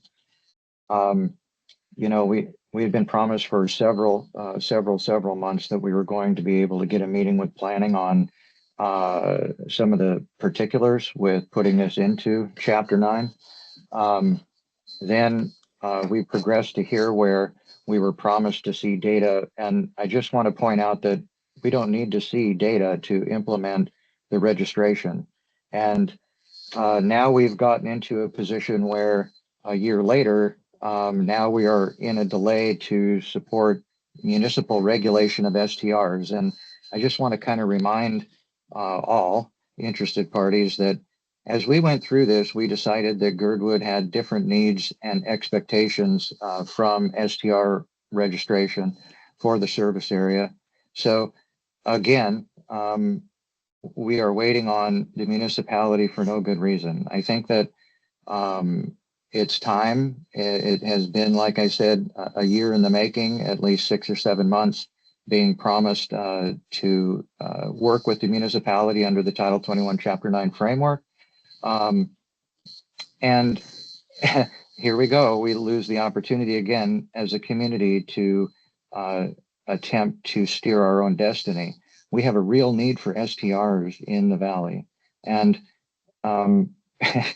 yeah, I'm really sort of disappointed that we've come to this point and still continue to have delay after delay on something that has already been outlined. So Perhaps this might be best served by land use supervisor to work with the planning department on Title 21, Chapter 9 changes and that framework that was outlined from GHEC committee so that we can go towards implementation ahead of the municipality implementing STR regulations that put the valley at a disadvantage. We have different outcome expectations from this registration effort. With that, I think that it's time that we, a year later, actually make a move and make this happen. So those are my comments as chair, co-chair of GHEC. Thanks. Thank you. Yeah, interestingly, that meeting, the planning director was referring to an outline plan we proposed back in 2022. And I think that was the second plan that went ahead. That got caught up in this attempt from the to do a municipal wide thing. So I completely understand the frustration. It is very frustrating. If we try and do something that's completely independent of a municipal wide, it is going to fail. I don't think that means we shouldn't. I just mean we should go into this with our eyes open. If we're trying to do our own thing and it does not, we're trying to go, for example, just through Title 21.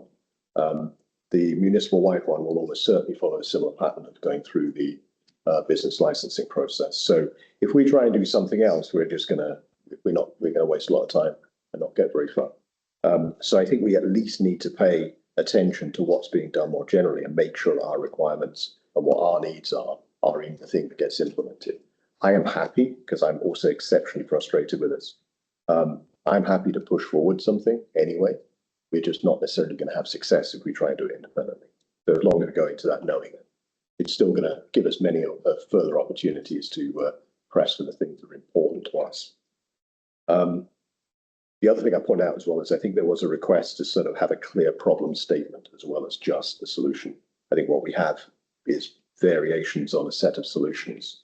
We need to also be really clear about what the problem is. I think individually we have that. We just need to express it in a way as a body, I think that would that can be, pointed to, and we can show how our proposed solutions address those sets of problems. We might have something actually in our earlier, some of our earlier resolutions. We'll have to go back and check. Any other comments? Yeah, so in light of that, I think, or to build on that, I think that we do have some really good work from GHEC that we could work with, and maybe you and I could work together on kind of coalescing, as you say, that they seem to be working with outdated stuff from us anyway. And maybe what we need to do is consolidate and clarify what we've got so far. And I think that if we involve ourselves in the conversation right now, it's not so much pushing forward with our own thing necessarily as maybe this time leading the conversation instead of kind of being dragged behind it or kind of saying us too, us too, us too. Yeah.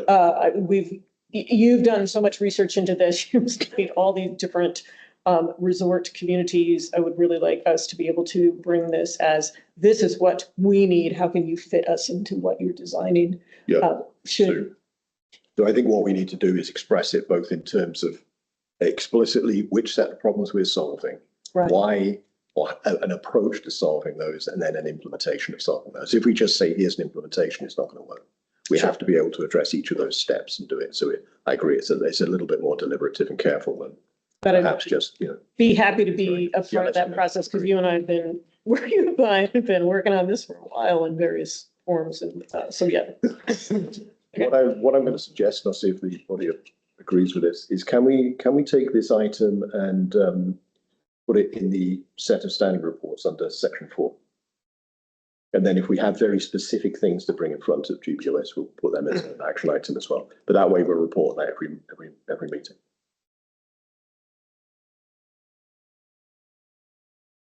Does anyone disagree with that approach?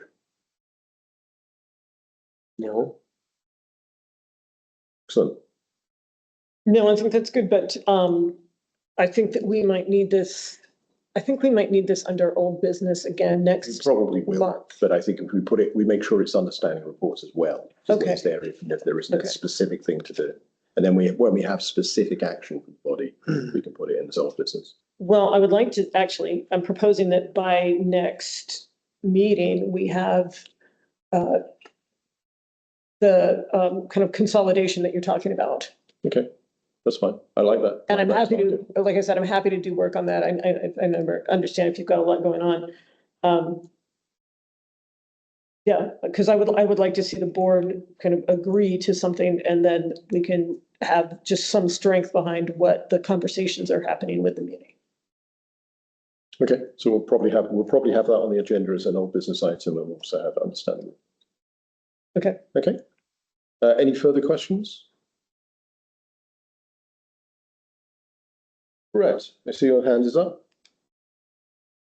Thank You you. have additional I just wanted, yes, thank you. Just wanted to add that we went through all of the reasons why the service area needed STR registration.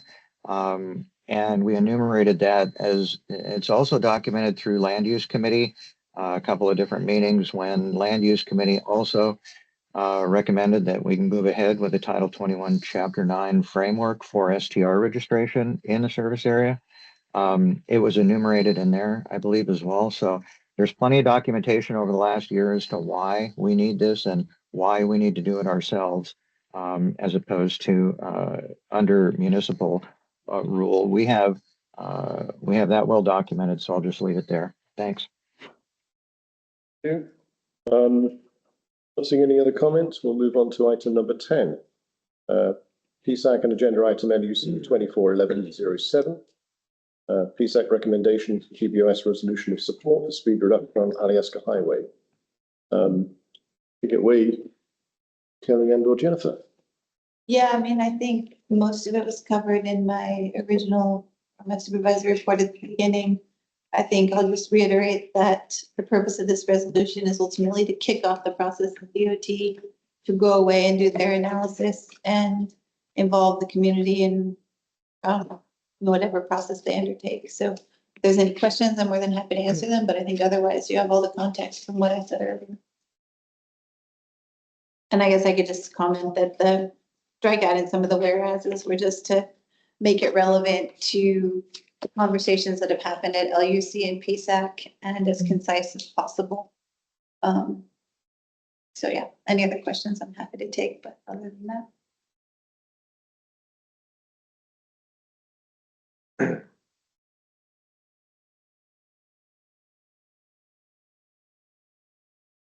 I'm gonna add on to what Kelly said.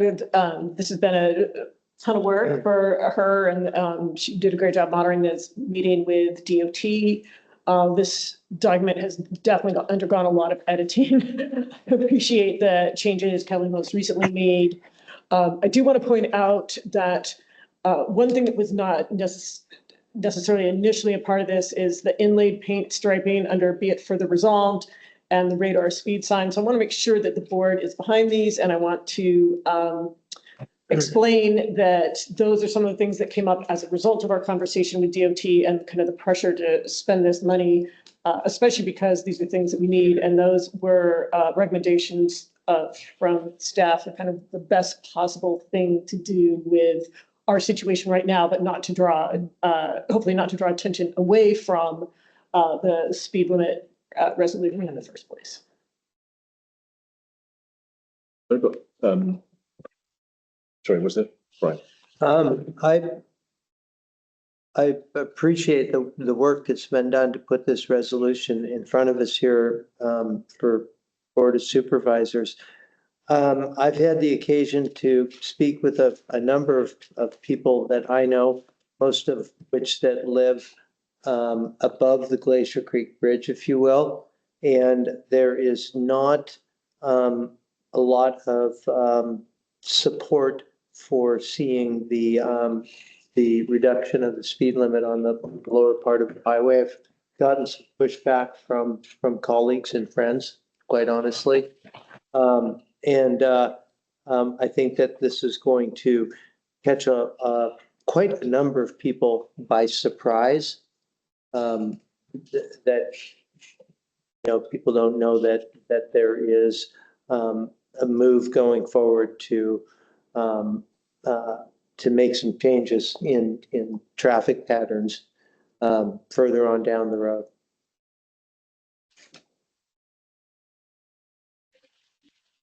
Thank you. I've got a few comments on this. One thing is we got some speed studies or traffic studies, including one around about Monarch Mine, I think it was, from, and I can't remember when the date was. I think it was last year. 2 years. 2 years. 2 years ago. Thank you. And the data was really interesting because there was one at proximity of Monarch Mine, and there was another one on Crow Creek and another one between Girdwood Place and Egloff Hightower. And what it showed is very few people were doing excessive, more than 10 miles an hour above the limit. I think it was less than 1% of traffic on Alyeska Highway down by the mine roads. And when it hit 30, a lot of people were doing more than 40 miles an hour through that section, both on Crow Creek Road and further down. So I think there's no question that we have that 45-mile limit is carrying speed forward through the center of town. So one suggestion I remember that came up in the past was, instead of having that 30-mile-an-hour limit pretty much at the last moment before you hit the corner with Crow Creek, of bringing it back at least, I think it's half a mile or so, at least one corner further back. So there's a section, there's more of Alyeska Highway is 30 miles an hour, and it's far enough ahead of the point at which it turns into town that traffic can slow down to the 30 in that area. I've got the same concern that sort of DOT mentioned, that engineering decides on the speeds people actually do, and enforcement can have an impact, but it often builds a lot of resentment, like we heard earlier at the Bird Creek Bridge. And the way that road is structured at the moment, it's not a 30-mile-an-hour road. At least the first part of it isn't. And I think it's going to be very difficult to justify bringing it down to 30 when it's clearly built as a road much faster than that. Now, there are things you can do, like shrink the lanes and things like that maybe we should consider, and that might be a part of bringing it down. But it isn't. It's kind of a very rural road, and it has that feel of being faster than it is. So I don't know that it'd be successful. Sorry. Nice. Your comment before we lose the whole thread. Yeah, please. That was a topic of conversation. The idea that the speed limit would be well reduced before the curve, and the comment was made that that is something that would come out of the traffic study. Okay. So that's. And I don't know, somebody stop me if this is a Robert's Rules thing. There's an argument that where we go down in the resolution to the be it resolved, that we as a board or as a body chose to ask that they start the study which would support reduction and or further understanding, whatever, some language there, so that, because there's a strong argument that we as a board don't know how to manage highways. But what we want the DOT to do is understand that there is a community concern. They reference many times that they have a public feedback process and they would expect this pushback when they underwent that. And so it's really not us to decide here that they change it. It's that we ask them to respond to the community concerns by initiating a study so that we understand the limits and possibilities of the road and are enabled to make the right decisions for public safety. Gosh, somebody record that. Jesus, that was good, you guys. That was good. Can't repeat it. Go for it. Oh, wait, I'm not in charge. Maybe with that airport be it resolved, maybe it's the Girdwood Board of Supervisors request that AKA DOT conduct a study to examine reducing the speed limit for up to 30 to 35 miles per hour. Yeah. That was clear in the meeting that they would have to do the study before, and then I think at that point they would come back to the community and show the reasonings why, if they do come up with the same conclusion that it should be reduced, they can show that through the study. and address those people who may not support it.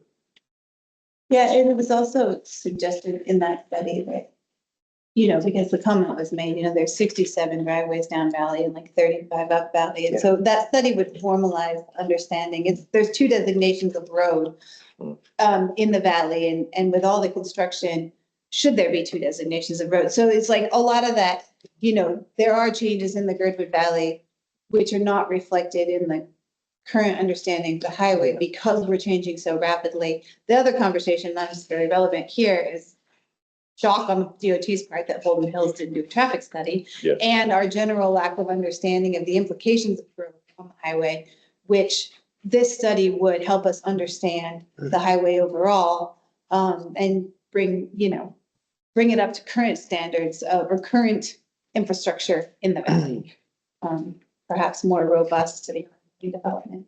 On that final point, the development at Alyeska Resort, when they updated their area master plan, they did include a traffic study, and I think it was 200 and something% increase in traffic is what they were predicting. DOT hasn't seen that though. Right, we can share that with them. Yeah, no, we should, because we discussed that they would be doing one, but there was no recognition in the room that it had been done. Right, yeah, I mean, it's part of that. They had a projected traffic demand from all the changes they're proposing over the course of the area master plan, and it was over 200%. I think their argument was it was slightly less than the plan that it replaced, but the plan it replaced never got executed. So it's still a significant increase on traffic from now. It's a procedural question. Yeah. We need a motion. Well, I'm just about to say. That's what I was saying. So I think there were some other points I was going to make, some other potential changes, but let's start here. So I think what I heard is you move to change the language in the first, therefore be it result. So if we've captured that. Yeah, I move to change the language, be it resolved, the Girdwood Board of Supervisors, AKDOT, conduct a study to examine speed reduction to 35 miles an hour and understand, and address safety concerns raised by the community. I will second that, but I have another procedural question, which is, we currently don't have a motion to accept this also. Oh, yes, actually, that's true. We've started discussion with that. Right. So let's actually take it now then. So let's start with someone like to make we'll rule the amendment as being out of order for the moment. Would someone like to make a resolution to accept to accept this resolution? As is. We start with. I make a motion to accept this resolution. Right. Now we've got a second. Thank you. Okay, now do I make a motion to? Now we're discussing it. So we've started discussion. We have, at the moment, we're about to get a motion to amend. Yeah. The first, therefore be it resolved. Yes, so I make a motion to amend, therefore be it resolved, the Girdwood Board of Supervisors request AKDOT conduct a study to examine speed reduction to 30 to 35 miles an hour and address safety concerns raised by the community. Right. Do we need to specify, are you proposing we take out the milepost 0 to 1.8 for Alyeska Highway? Conduct a study to examine speed reduction to 30 to 35 on mile 0 to 1.8. Okay. And address safety concerns raised by the community. Okay. And then we can, right. Second for that? I'll second. Thank you, Jennifer. Discussion on this amendment.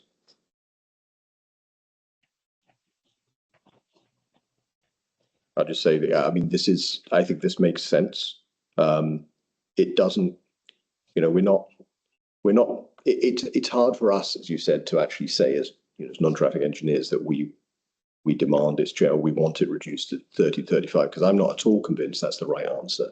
And I'm not sure I would be voting against it if we bluntly said we want to have a 30 to 35 mile limit from mile to 0. The road doesn't support that. It's not going to be successful. I think the asking for them to do the work to come up with a set of options is a better path for us. So I'm going to support this amendment. Yeah, Any I other agree comments? with that too. We're not, until they do the study, we don't even. Any other comments? It's not completely consistent with everything else, but some of the whereases I still agree. I mean, it is true that, for example, the previous one, it is true that if it was 30 miles an hour the whole way along, that would absolutely be safer. Then slower speed is safer, but the likelihood of that being achieved is the issue we're really talking about. Although, well, I got it. You got it. Yeah. I know. We're still discussing on the board. Any other comments on the board? This is just on the resolution. Changing. It's just on the amendment. Correct. We are just discussing changing the first therefore, but that is that's the meat of the amendment. That's what we're asking. Right. Well, so I'm not sure if this is directly connected or not, but one of the things I thought was very interesting that came out of our meeting with DOT is that this is part of a move that they're making throughout the city. This fits really well with what DOT is starting to do. And they mentioned that they're getting pushback about it, but they are looking at unreasonable numbers of pedestrian deaths and trying to figure out how to combat that. And so they are meeting with communities throughout Anchorage to talk about to lowering speed limits. And what they're saying is people are often okay with it on this road or that road, but they're not liking it on their thoroughfares. But DOT is kind of saying that where the fatalities are happening is on these thoroughfares. So they're talking about the pushback they're getting. But one of the things I thought was interesting, particularly when we're talking about a straightaway here and the possibilities of what the speed limits are, is they are looking at lowering the speed limit on Elmore.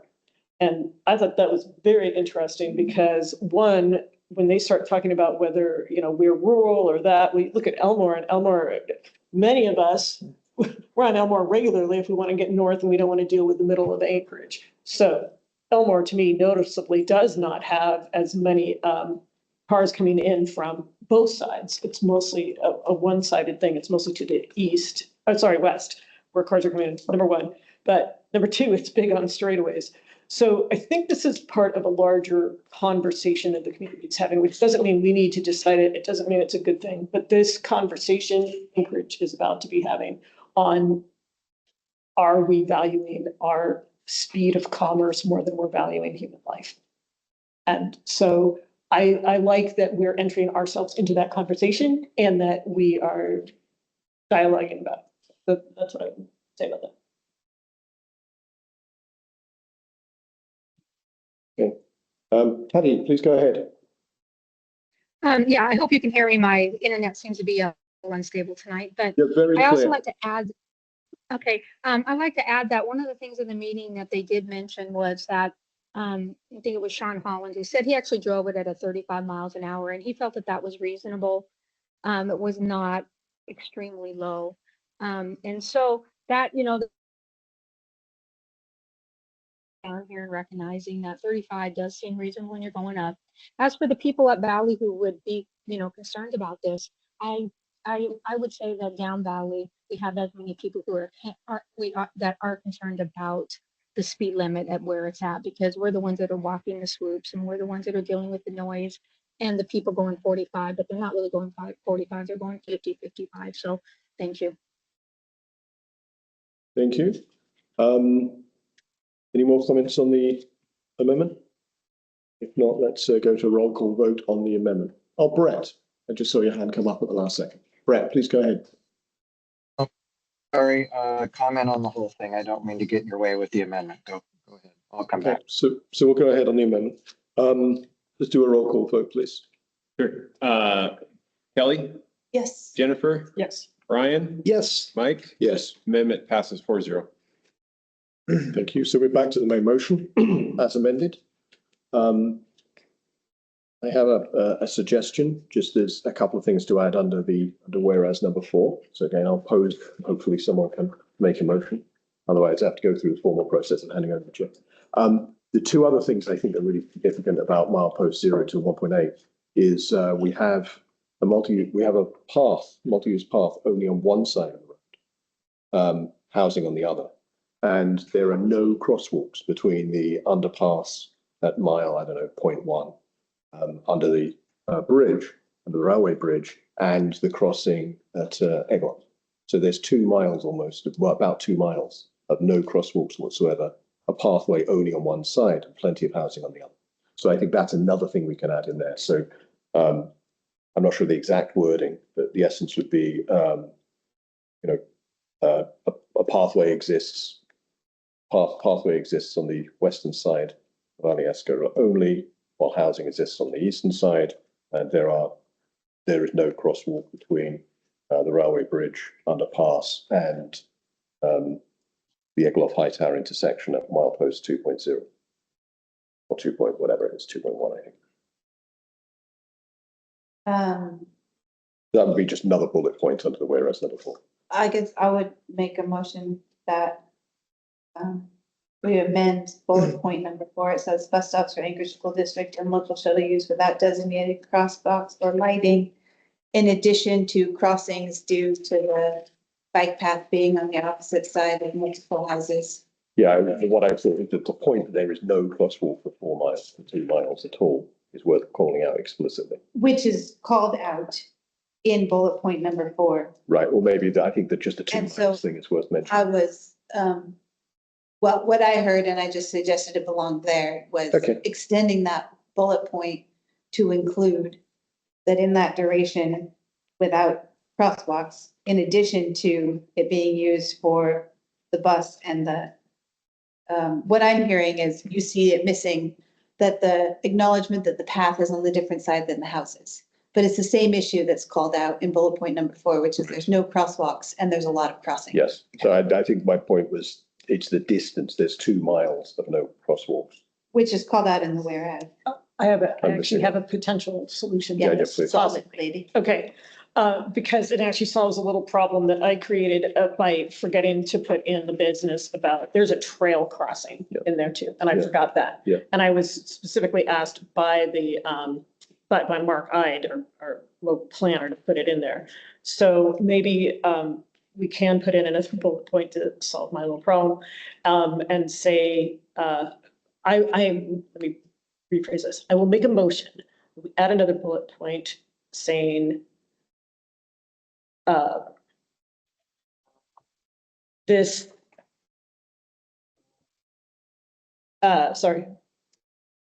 throughout this area, there is a multi-use path on only one side of the road, covering approximately 2 miles with no crosswalks, amidst a section that includes a trail crossing. Perfect, I'm happy with that. Yeah. So that was let's take that as a formal amendment. That is a formal amendment motion. Can somebody second that? I second. Thank you. Any comments on that point? Sorry, what was it? Now we have discussion about that amendment. Yeah, so this is putting in another bullet point under whereas number 4. Anything from the board? Hand it to, who's number 1? Crystal first, please go ahead. I was being told by Rachel she was in the waiting room, so I was trying to call attention to that, but I heard that Kyle doesn't see her in there, so I'll make sure she's got the right meeting link. And also just wanted to say that as somebody that lives along a such a road and has kids that are on this, I would support a reduction in speed, because those streets are just the worst. And 35 miles an hour would make me feel better than 45. Thanks. Thank you. Amanda, is this specifically about the last amendment about the crosswalks? Yes, I guess I wanted to also, I was curious about if we could add verbiage in there too, because another speed thing that I personally experience all the time is, Old Girdwood doesn't have a federally or state compliant egress out of the community because technically our only road out of the community is to a federal highway. And so our egress through a parking lot, right? So even the speed that when I'm trying to make a left-hand turn into the gas station can be quite scary sometimes coming down that little hill across the bridge there. But obviously we've got compliance issues with complete community egress on that section as well. Understood. I mean, that's not quite relating to this amendment, but we will take that when we go back to the main motion. Thank you. So I'm not hearing any more discussion on that amendment. So let's go to a vote on the amendment. Roll call. Sure. Kelly, Jennifer, Yes. Brian, Yes. Mike, Yes. motion passes 4-0. Okay, so now we're back to the main motion on this resolution as amended twice. They heard, I think both Crystal's comment was really about the overall speed reduction and Amanda's comment was about the specific issues in Old Girdwood. So we can address those if anyone wants to comment on them, or I'll just move forward on any other comments on the overall motion or the overall resolution, I should say. Nothing from the board. Brett, go ahead. Yes, thanks for that. So I've been hearing talk that it's deemed rural, but when I drive up and down that, I see a bunch of lights. There's street lights all over. In fact, I see multi-use trail interference because the clearance between the swoops and the shoulder is not to current DOT standards. That's why we have that interference. And then I see more residential and roadway entrances on that stretch, on the 45-mile-an-hour stretch, than there is from the curve all the way up to the mountain. So the speeds are too high, just casual observance, but it's not only that. I just encourage anybody to go down and stand in a swoop facing traffic at night near the white line, and just walk along and enjoy the traffic, because it's really, really scary. So I'm totally in support of speed limit reduction. And since most people are compliant with posted speeds, that would bring a majority of the people into compliance with safer travel. It would also reduce the impact of excessive speeds up Crow Creek and even up the valley. So it is a no-brainer for the safety and health of Lower Valley residents to pursue the speed reduction. And I hope that we don't get caught up in further studies. And it seems that the most economical way about this is just replacing the 6 speed limit signs and going ahead with having Chief O'Shea come out and spend a few days enforcing it. So that's my comment. Thanks for the time. Thank you. Not seeing any more comments on the overall resolution, so I think we have a vote in front of us for this resolution as amended. Bryce has a Oh, question. Bryce. Oh, sorry, I didn't see your hand up. Go ahead, Bryce. No, I just put it up. Thanks. Yeah, thanks, Chair. Through the chair, I guess my question is kind of what I'm not understanding why the word study needs to be included in the resolution in particular. To me, this just appears to be another item from GBOS that's going to have, I guess, no action or take another 6 months to a year for anything to occur, because we're encouraging the DOT to do a study that they've already done. And so far, the data supports that, yeah, while we're seeing a small percentage of people speeding, it supports the fact that people are going too fast, and that's already too fast of a road. As a matter of fact, the data actually supports that maybe we should be increasing the speed from the 30-mile-an-hour zone from town center all the way up to the resort. I'm sure Lower Valley residents will be stoked to be able to get to Alyeska a little bit faster. But my question is really, why do we have to say a study? Why doesn't GBOS make a stronger stance as to saying this is what we want to see? So I don't understand why the word study is included. Okay, thank you. I can speak to that since I Yeah, yeah. proposed the amendment. That was in recognition that, number one, DOT was clear that the first step to reducing the speed limit is in fact a study. And number two, it recognizes that the board is not made up of traffic experts. And so the intent of the resolution is to support DOT responding to public safety concerns by using their internal process. And that's what's intended to be reflected in the resolution. Thank you. So again, we've got the comment, response to it. Let's move to a vote. Kelly? Yes. Jennifer? Yes. Brian? Yes. Mike? Yes. Main motion passes. Submit. Thank you. And thank you very much for the work you've done on this. At both supervisors. We could move on to number 11, but I see that Representative Holland has joined us. Fresh from a resiliency meeting, I suspect. Do you want to just go ahead? We'll jump back briefly to the legislative report from Kai. So do you want to go ahead, Kai? Sure, thank you, and good evening. Thank you for the accommodation on the time. Yes, we were having the Anchorage Wildland Urban Interface Resilience meeting tonight. This is a group that has been working with the area from Turnagain Arm area around the Eagle River, looking at understanding and projects that would reduce the risk of wildfires in our community. At any rate, a couple updates. This has been the first week here of the 34th legislature. I'm getting organized with staff. I'll be on 3 primary committees: the Energy House Committee, State Affairs, and Community and Regional Affairs. I think probably 2 key areas that deserve attention. One is the current activity going on around listening and receiving reports regarding the Cook Inlet energy issue and the supply of gas for power and for heating. We've heard a number of good reports, both from the producers, and we've got more meetings scheduled with some of the power and utilities.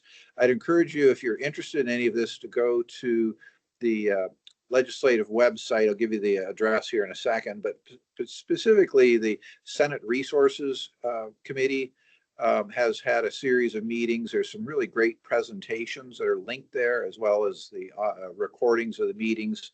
And then we'll have some more in the House Energy Special Committee this week on Tuesday and Thursday.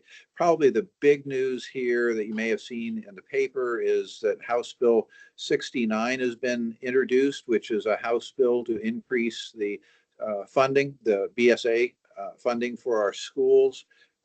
There's an important opportunity for testimony on Wednesday, the 29th. There's a couple times available. You can find the details on that if you go to the House Education Committee. I also just emailed the flyer on that testimony opportunity to Co-Chair Eddington and Sullivan. So you've got in your emails if you want to share that with anybody. But for those of us that have been concerned about education funding, this is a really critical opportunity to support this funding. The next step will be when this bill goes to finance, which will be really critical also. But I encourage you to be aware of what's happening there. I think I will mostly leave it there in case there's any questions. I have received the emails from Kyle and understand the CAPSIS request that's in for the fish culvert at Mount Hood. Got that taken care of. There's also been some lively debate today on the resolution to keep the Denali named Denali. And I appreciate any questions you have, or if you want to follow up with me, you can find all this information by going to akledge, that's akleg.gov.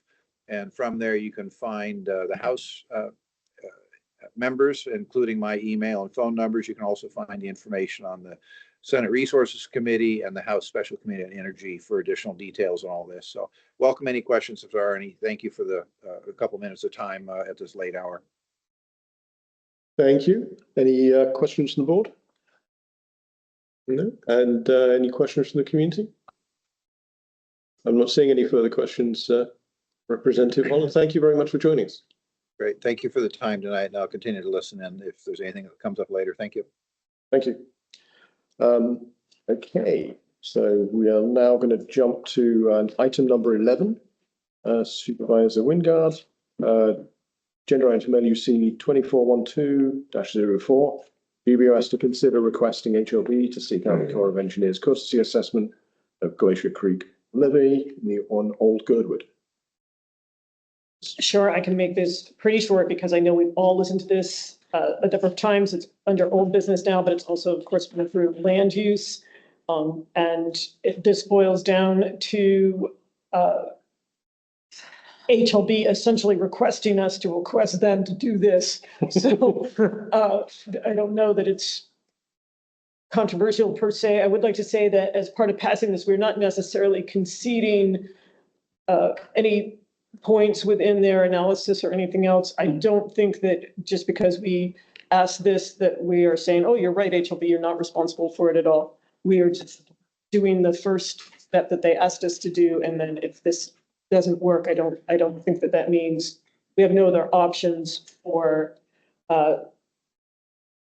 studying that levy. Thank you.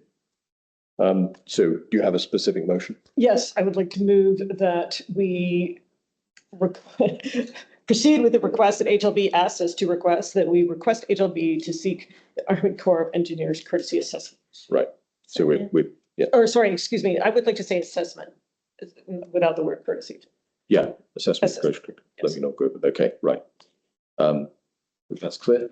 Do I hear a second? Thank you. Any discussion on this on the board? Okay. Not seeing anyone online. Any questions? So if there's no further discussion, let's go to a vote. Let's do roll. Okay. Kelly, Yes. Jennifer, Yes. Brian, Yes. Mike, Yes. motion passes 4-0. Excellent. We'll now move on to item number 12. Agenda item LUC 2412-05, GBS to consider a permit with HLB for use of embankment along Glacier Creek in Old Girdwood for existing use as right of way. The Supervisor Wingard, and then maybe some staff. Sure. I mean, this is, staff, I believe, knows more about it, but I can say just in quick summary that this is another thing that HLB has asked us to do because it turns out that we are using it already. So. Correct. It'd be a yearly permit, just recognizing the fact that we do maintain the road surface on top of the dike on the embankment there to access the residential lots in the back. And that also the right of way that is there that's supposed to access those residential has been developed. So we would continue to use that access that's been there forever. So is this asking for forgiveness or for permission? For cleaning up. Okay. Bit of both. Reconciliation. Any further questions on this? Actually, there's a motion. I don't think we heard a second. Did we? Second. Second, thank you. Any further discussion on this item? Not seeing any. We're going to do a roll call vote. Sure. Kelly, Yes. Jennifer, Yes. Brian, Yes. Mike, Yes. motion passes 4-0. Thank you. Item number 13, this should be quick. GBOS goals for 1 and 3 year plan. That's something that we as co-chairs, Brianna and I, have been talking about introducing. So what we want to do is have probably a work session. We might set something up immediately before our next meeting. So half hour beforehand, just to come up with sort of an agreement, if we can, or at least starting the process of things to accomplish as a board this year and over the next 3 years. I think it's helpful if we have that as a body, and then so we can be both proactive, and a lot of stuff we do is reactive, but I think we also need to sort of have a set of specific things we're trying to do and be proactive as well. So if anyone has any ideas now, throw them out, we'll put them on the list. But I think what we're going to do is schedule a short work session, probably by starting one immediately before a future meeting. If anyone has any comments on this, take them now. Okay, so we will move on to item number 14, Lions Club Park. This is Brian and Kyle. Correct. What we're asking tonight is that we are to the point that we want to move forward with getting ready for construction of the Lions Club Park pavilion. This is something we've been working on for many years, and it's been pretty much on hold, waiting for the conservation land, water, and conservation grant to come through, which we secured. We secured $175,000 for this, and 114 of it is from a grant. The grant is a 50-50 grant, and so what money we put forward, we would get reimbursed basically at half.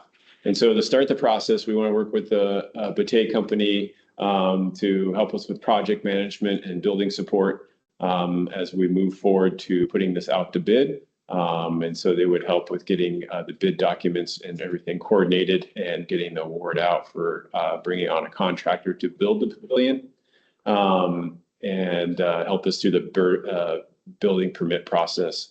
We would conduct the staff, MOA staff here in Girdwood, conduct the public outreach and then help with the payments for the building permits. get going. So our first step would be getting the building permits. So we would send the plans in for review, and MOA development would look at them and give us any comments back that we need to change in the plans. And then we would also start the permitting process at the same time. Particularly the big one would be the flood hazard permit, since this is a floodplain down there. So we need to make sure we're in compliance to build this there. Overall, the expense would be $14,000. The building permit is almost half of it there, and then support and bid documents from TPC, and then Reed Middleton would be our technical support. And so this is just the estimate, but they'd be at time and materials, and they would be there to help with supporting the contractor. They did all the structural drawings for this, so they'd be there to support if we needed them, answer any questions or make any changes. That aspect. And so through the grant, we would receive half of this back. We put that in our grant budget. So what we're asking for is a not to exceed of 14,500 rounding up. And then once we make payments, then we submit those receipts to the grant, and we get 50% back. And so we probably end up getting back 7,000 on this project, or some dollars. So, and then the other aspect about this project is we'll come back to you later on when we want to go to construction and ask for additional funds there. And once again, we would use the grant money that we have aside for this project. And then also Lions Club has raised $20,000 to support this through raffle sales, quilt sales, bake sales. They put money together. They might actually more than that now. Last time we checked, they were at $20,000. So they put a lot of effort into supporting this because it is within the Lions Club Park.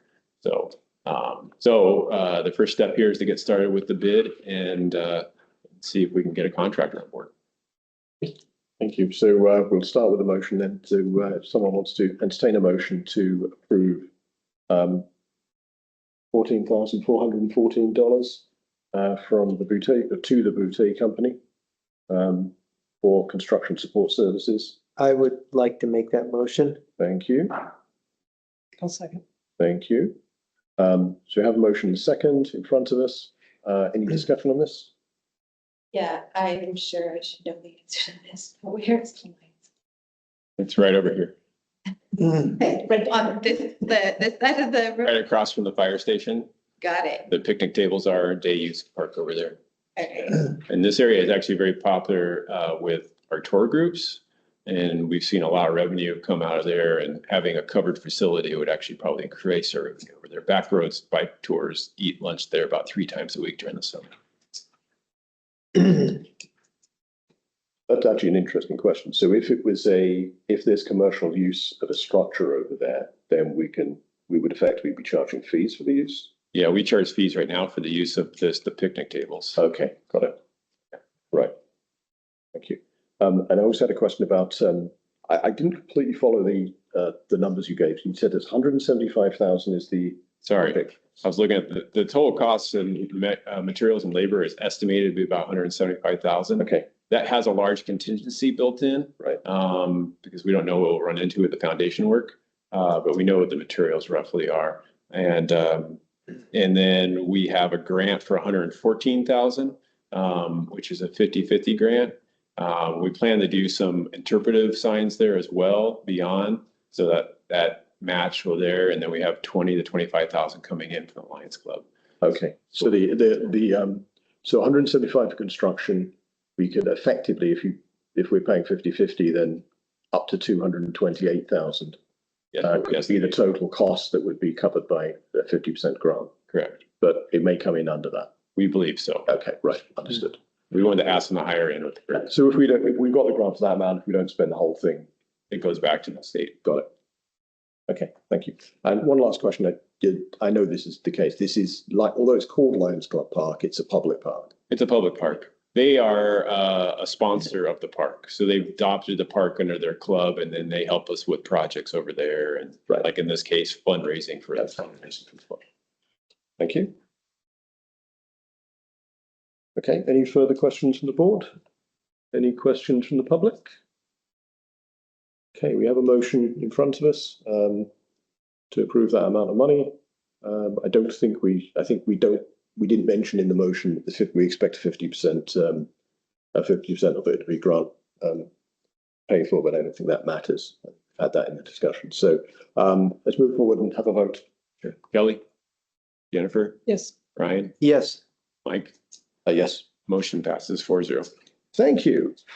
Now move on to item 15, agenda item LUC 2410-06, GHEC recommendation for GBOS resolution for marijuana tax fund for childcare and early years education or early childhood education to fund grant good projects. Last thing we've covered. So we have a resolution in front of us in the packet. I can speak to this briefly and then Crystal still? Yeah, Crystal can add. So there's a fund called the ACE Fund, which comes from marijuana tax, and it's allocated to basically cover childcare and early education within the municipality. There is a board which is responsible for recommending how that money gets spent, and then or how that fund gets spent, and then the assembly approves that or changes it. What this does is express a number of the particular issues we have locally and particular conditions we have locally, and then requests that 1% of this marijuana tax is allocated specifically towards use within Girdwood. That's really the core ask here. I'm going to ask Crystal if I've missed any crucial points, or if you want to state it more succinctly or more forcefully. I think you covered the general. I think CBOS members understand that we passed a resolution that was specifically towards our capital request, which we're hoping to see incorporated into the Q1 budget for 2025. This would apply for kind of 2026 and going further, that we're giving notification to the ACE board and to the assembly that we would like to see marijuana tax money returned to Girdwood on an annual basis, since we contribute on an annual basis, and have done so for as long as marijuana has been legal. So hoping that this will be a easy ask, and it's basically kind of just going forward is what this resolution in particular is for. I'm happy to answer any questions, and also just, yeah, that's good. Thank you. Thank you. So to reiterate, we've already passed a resolution about the asking for capital contribution to the rebuild of Little Bears. This is separate and about ongoing support in the future. So could somebody make a motion to approve this resolution? Thank you. I'll second. Thank you. All the actions are done. Where's Can we get some fun? Anyone have any comments on the resolution? Any discussion?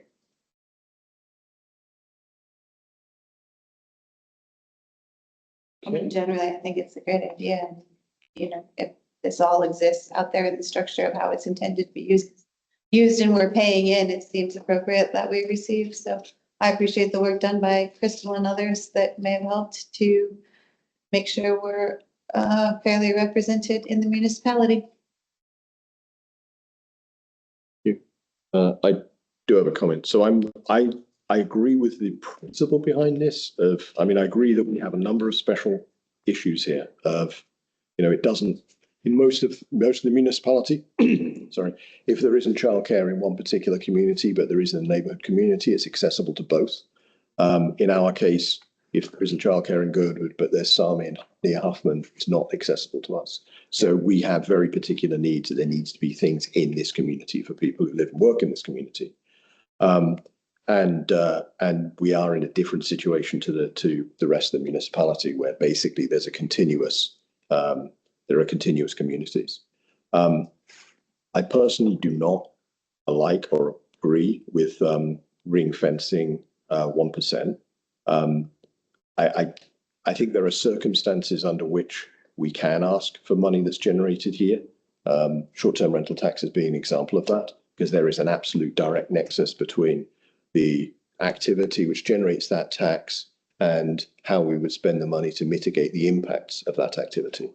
In those limited cases, I think ring fencing makes sense. I personally don't agree with this one. I'm not sure 1% is the right number.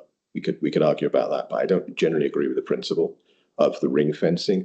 I agree with we have a set of special requirements here, and we do need the money to be spent in Girdwood, and we're not just seen as, outside of the bowl and therefore not, not within their radar. I think there are other ways we can do that. We can make a lot of noise. We can advocate for our community directly to that board. So I support the general principle. I just don't agree with the mechanism here, and I will not be supporting this resolution. But I think we can still make progress to getting money spent here as we need. Just I don't think this is the mechanism to do it. Any other comments? Okay, I'm not seeing any comments on the public or room, so let's move to a vote. Brett. Oh, Brett. Thank you. Just before you vote, thank you, Crystal. I appreciate you bringing this forward because it sort of pushes the issue. There's a substantial amount of tax money that goes out of the valley that really doesn't come back. And, there is really a need for that spending for early child development. And it's a challenge because we don't have representation at that assembly that holds a large enough constituency to pull those dollars to our community. And so, that's what history shows. So maybe it's time to do something different. Maybe it's time to make a resolution and say, hey, we want just something. I mean, anything. And I think it's a great starting point. So thank you, Crystal. I hope that other members of GBOS would support this and would support our community having the resources that are generated out of our community. Amanda? I was going to say, I support this. I appreciate what Crystal has done. I think that this revenue is generated in our community and it should come back. And it's just the simple premise of that is why we ask for it. Thank you. Okay, I'm not seeing any more comments. Unless there's anything more from the board, should we move to a vote? Sure. Kelly? Yes. Jennifer? Yes. Brian? Yes. Mike? No. Motion passes 3-1. Thank you. I will still be happily signing it. That's my responsibility. We'll now move on to new business. Item number, sorry. To move on, just want to go back to the point there with the resolution. Yes. The deadline is the 24th at 5 p.m. So that's going to miss your next meeting. So I did quickly draft resolution for you to review. And this is going back to capital projects there, item number 9. Number 8. And so let me just pull it up real quick for you. And that way you guys can hopefully look at it. And if you like to, you can approve it. So just want to make sure that we'll do it by consent if no one disagrees. We're going back to item number 8 just to revisit a revised Alaska Creek Fish Passage Culvert resolution. Thank you, Kyle. And then here it is. So scroll down. So we just updated it. So it includes the basically the information related to the CAPSIS submission.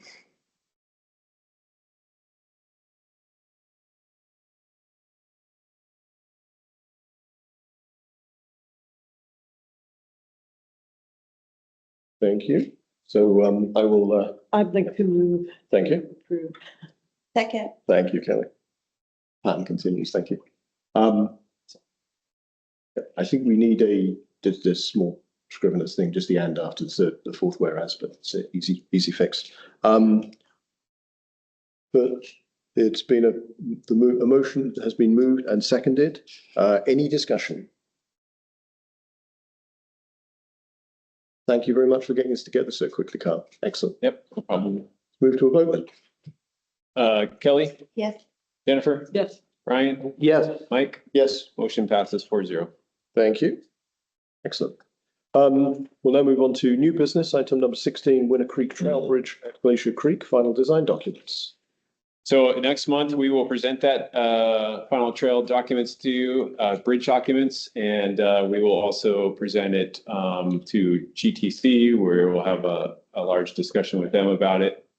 But it will give a chance for the community to give input on where we're at, get an understanding of the concept, or basically the design. And then if we have any major changes, we'll make it after that. If we don't, then we'll move forward to final document and get it ready for putting out the bid.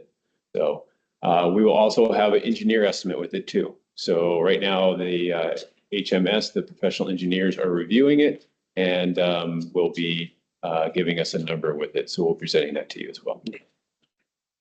Are you expecting any surprises? Oh, always. Pretty standard. Yeah. Okay, any comments?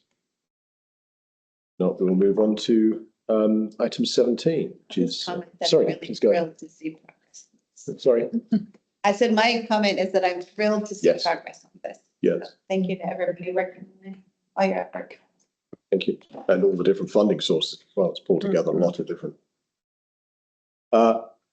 Item 17, GBSA 2025 budget first quarter revisions. So we're introducing this, but next month I will bring documents to represent the potential changes, especially if the bond passes, what that means for our budgets, because we're going to start making, if it does pass, we'll start making a payment for the next 20 years to pay it off. So we'll give an understanding how that impacts. And then also the assessments have come out, like was mentioned, the green cards, and we have an initial number at this point. After the appeal process, that number will be confirmed, but it'll probably be within the window that it's in now by a couple percentage points.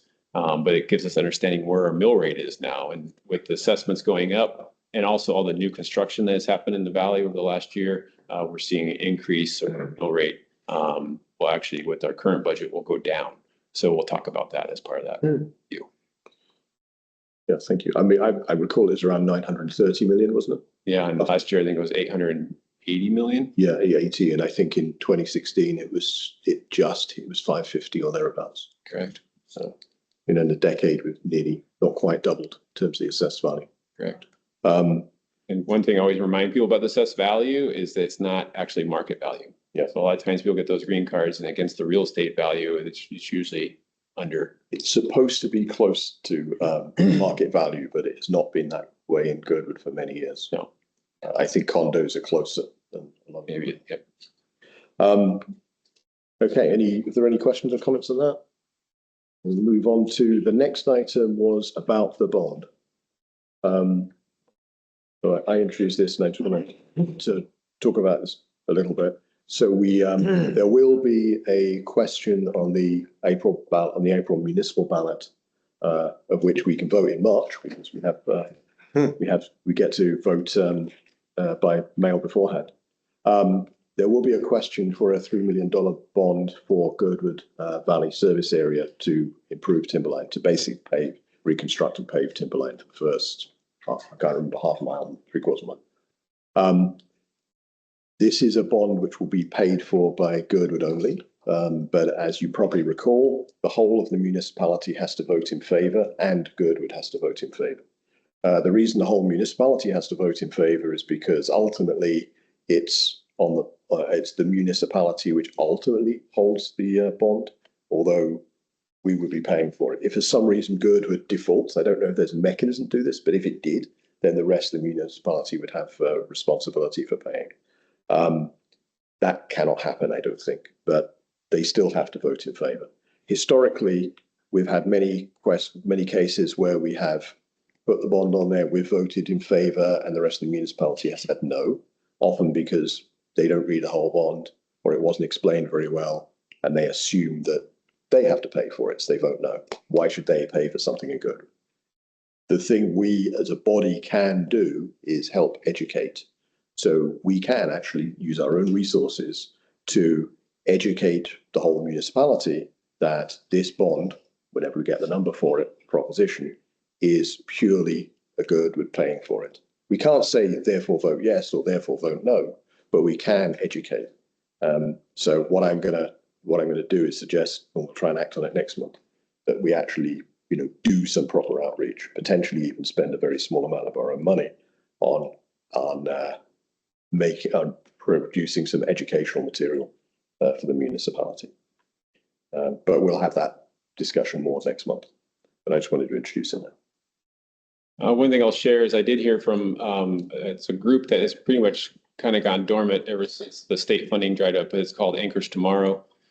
And they have a small reserve of 500,000 that they might be able to use. And they've offered that if Girdwood was interested, because they understand the issues that Girdwood has with educating the public on this. And so they've offered to say, if you want to, we might be able to hand you the 500,000 to use that to get outreach. So Let's definitely talk about that. Is that, yes, is that again, would that be for, not for advocacy, but purely for education? we can use it ever like, and I think you could use it for in the sense of promotion of just explaining the fact that you don't pay for it, Girdwood pays for it. I don't think we as a body can use it for advocacy. No, I think we individually we could, but there's some other stuff around that. Yeah. Just That's a excellent. question, maybe, Kyle, you may guess. What determines when it has to go to a bond versus when a project can be done out of the city's budget? well, it depends on how much of a reserve you have. And, we had a $3 million reserve that we could just pay for it out of our capital budget.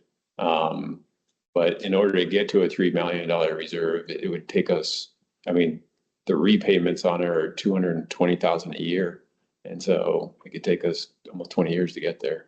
So if I just had a hypothetical situation, say somebody wanted to extend and pave Hightower on behalf of Girdwood, would that also have to be a bond? If somebody else wanted to pay for it? Or could HLB just, or Anchorage could just say, we're gonna build and extend this road because we want to spend your money doing that? They wouldn't be using our money. They'd be using the money they've created in their own way. Okay, so if they wanted to come build a road, they could, if they had it in their reserves. Correct. So you're talking about the offsite improvements for Holden Hills. So that's coming out of the HLB fund, which is not a tax revenue fund. Okay. So this is a right of way that's owned by the public, and our only resource right now to fund it is through tax dollars. Yeah, but they can just build a road if they have the money. If they have if anybody has the money for it and wants to give it to us, we definitely take it for Timberline. Yeah, no, I know, I'm just curious of how the nuance works depending, anyways, So in the you got case, the gist of my question. in the case of Timberline, we would be responsible for doing it. Yeah, If someone well, I wanted to get that. give us a lot of money to do it, we'd accept it. And we've been asking for years for somebody to give us a lot of money, but Yeah. and through many grants and requests to the state, we just have never gotten. Yeah, so So we can get to build a road we don't want, but not pay the one we have. No, I mean, typically what we're doing is trying for grants first. Yeah. And then looking at other funding sources. And then because we've not had success in the past for bonds, bonds are always the last option. I think we also have the opportunity here to actually push things a little bit further by, strongly advocating for it. Or at least not advocating, educating around it. There may be other people who want to advocate for it, but I think we can educate around that, and that may, give us future options as well if we need them. There are kind of some other ways we could fund this, but I think this is definitely the best path forward for now. We've already decided we're going to do it. There was support. Sorry, I had one last thing. There was actually a lot of support from the Assembly for Girdwood to try and be successful in this, because I think what you hear a lot from other parts of Anchorage is this criticism that other areas try and use money from Anchorage to pay for their resources in other areas. We're doing the opposite. We're actually trying to pay for something ourselves, and Anchorage is stopping us. So it's kind of it's easy to sort of push this hypocritical argument that that Anchorage as a whole wants other communities to pay for their own resources. We're trying to, and they're stopping us. So there is generally support for moving forward. Again, I think we could outside of GBOS, there may be an advocacy argument as well. One thing that would, it's really a harsh reality now is we enjoyed many years of like Ted Stevens money, state money, like Egloff, Town Square, Olympic Mountain Loop. Those were all funded through large grant funds that came from the feds and the state. And we are no longer able to do it. I just got an email tonight that just told me that our EPA grant is frozen right now because of the changes with administration. So we may be looking at another 6 to 8 months now before we actually get back to, we're right at the finish line and stopping. So it's just become increasingly difficult for us competing against everybody else out there looking for capital dollars. And so this is a step we're taking to see where the residents of Girdwood, if they're supportive of doing this or not. I mean, to make it one step worse, all of that infrastructure which was paid for by federal money, we have responsibility now for maintaining it. Correct. So we have the cost of maintenance now put onto the service area and no magical spigot. Jennifer? So I have a question about timeline, just because I know that our next meeting is delayed until we're not until February. We don't February 24th, and then if we have ballots coming out in March, like, do we feel like we have enough time? I think we probably can. Okay. Thank you. Any other comments on the board? If not, Brett, go ahead.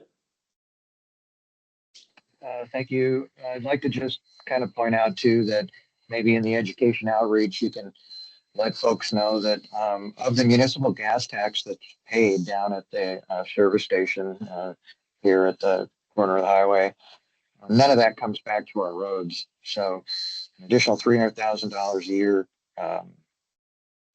comes out of that in tax revenue. So there you have it. Maybe that's a part of the thing that we can educate Anchorage on, that, paying the taxes, we're willing to assess ourselves. We're not taking any of your road money. All right. Thanks, Brett.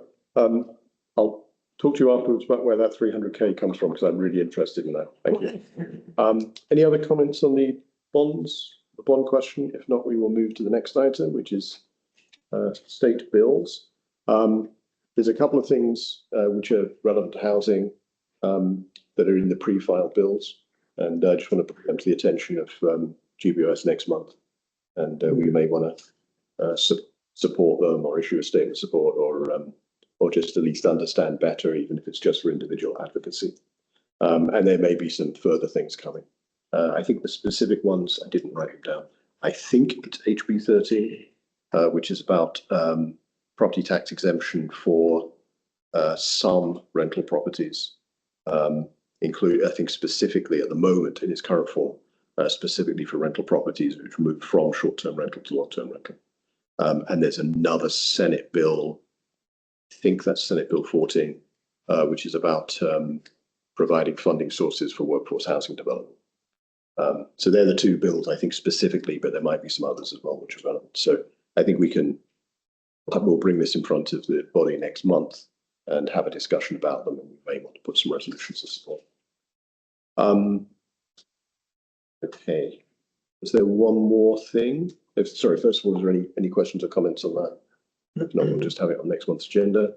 Number 20, I did not write down the last one. GAP. Thank you. Go to Industrial Park. Yes. Do you want to start that discussion? No, well, sure, since I put it on here.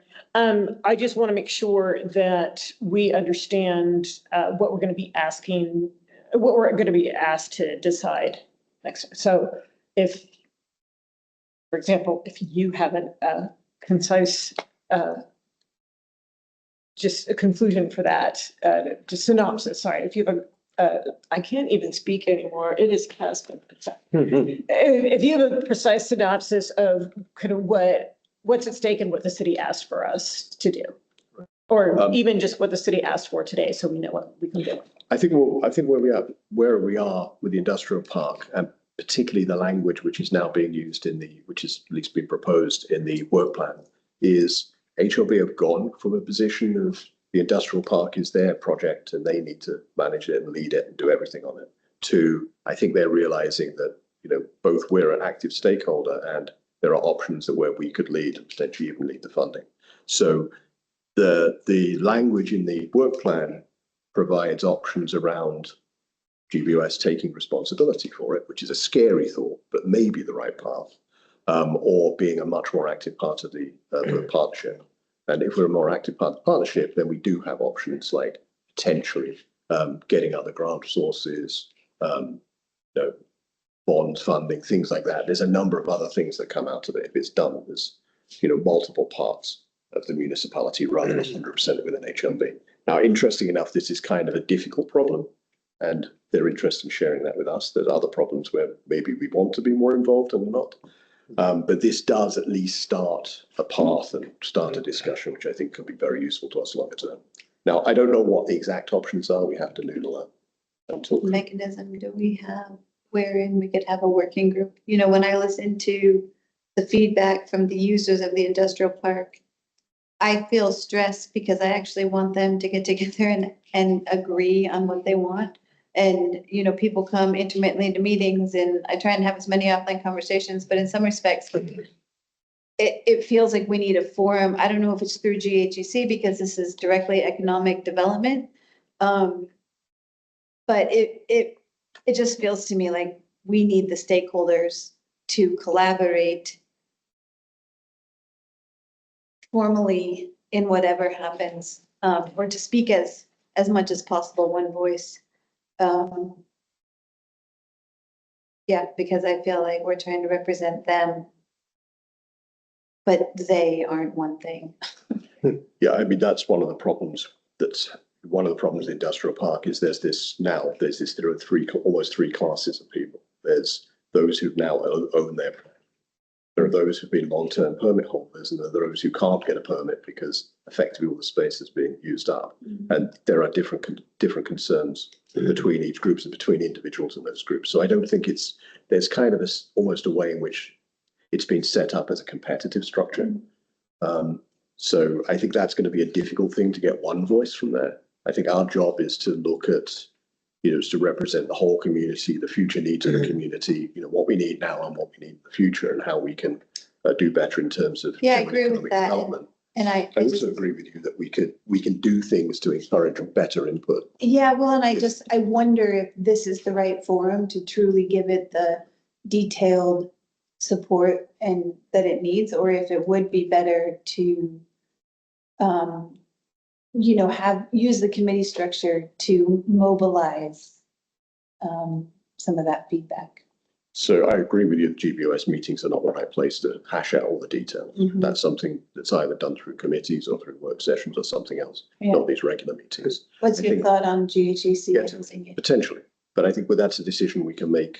We can either make it next month, or we can at least make a decision about what we are prepared to do. Yeah. How much responsibility are we as a body prepared to take in this? Well, yeah, and I just want to put that on the table since we're putting it as new business now. Yep. So the reason I put this on the agenda is I wanted to make sure that they were not expecting an answer from us about which, I guess I was unclear on what was being asked. I want to make sure they're not being asked which option out of their presented options we wanted, because they were honing in on a decision, got some pushback, right? And then kind of said, oh, well, we should involve Girdwood in this. Was it your understanding or anybody else's understanding from the meeting that they're wanting an answer to that question? I think if we had a clear answer to that, maybe we could provide it. But I think we have questions which are beyond that. Right. I think they've had HLB asked the question, asked themselves the question and answered, what can HLB do with that land? And what we've been asking is, if you expand this and make this a bigger question of what needs to be done and how can we be part of that solution, then there's other options as well, which they have not looked at. What about a special meeting of the community? And I would suggest not with HLB, where we meet with the users and interested parties of the industrial park to form a Girdwood opinion, or at least so that we can hear that group as a cohesive group and anybody else in the community that wants to input. I don't know, is that a mechanism we would support? Or something to that effect? And it's something we can consider, but we're kind of, at the moment, what we're really doing is just outlining the scope of what we're going to actually make a decision on next month. And I think the Jennifer's point is key, that I do not think we're going to be in a position next month to say this is the answer. I think what we're going to be doing is clarifying that we either do or don't want to be an active part of that solution, and how much we want to be an active part of that solution. And I'm just suggesting that input, I couldn't decide that unless I could hear from the users of the industrial park what they're asking us to do and what they truly want. And we're hearing intermittent feedback, but not one cohesive, I still don't feel like I know what Girdwood needs, and I've endeavored to really talk to a lot of people. I think there is a distinction between what Girdwood needs and what individual interested parties need. And we've heard a lot of the latter. And I think our job is to take that input and the broader questions of, what we need over the next few decades, put that together with what's practical, and effectively, either be part of the plan or just admit we can't do it. Yeah, no, I think we're in vehement agreement, and I just want I think we the are. appropriate information to do that yet, and I don't feel like I do. If I may, I believe, just to return to this item, I believe the question is just what we're deciding, if I'm understanding correctly, the will of the body here is what we're deciding next time is simply, do we want to have an active voice in this? Yeah. We're not deciding what we want that voice to be. We're simply saying, or excuse me, we're not setting forth a decision about Girdwood Industrial Park, but we are saying we want to be an active part of this. So I want to make sure I'm clear on what old business is going to be next time. We've basically approved language in the work plan that says we're going to be more actively involved, and our meeting next month will be saying what that practically means. Okay. But not necessarily an answer of what the final, what the solution is. Thank you. It's what does that mean? What are we getting ourselves into? Right. Potentially there's, economic signs there as well, potential. So that's what we need to discuss.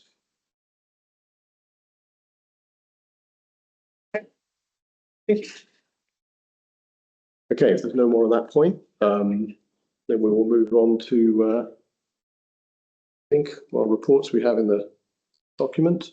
I think we're at the point where we can ask for adjournment. I'll make a motion to adjourn. I'll say it. Thank you. I really want. Thank you, everyone.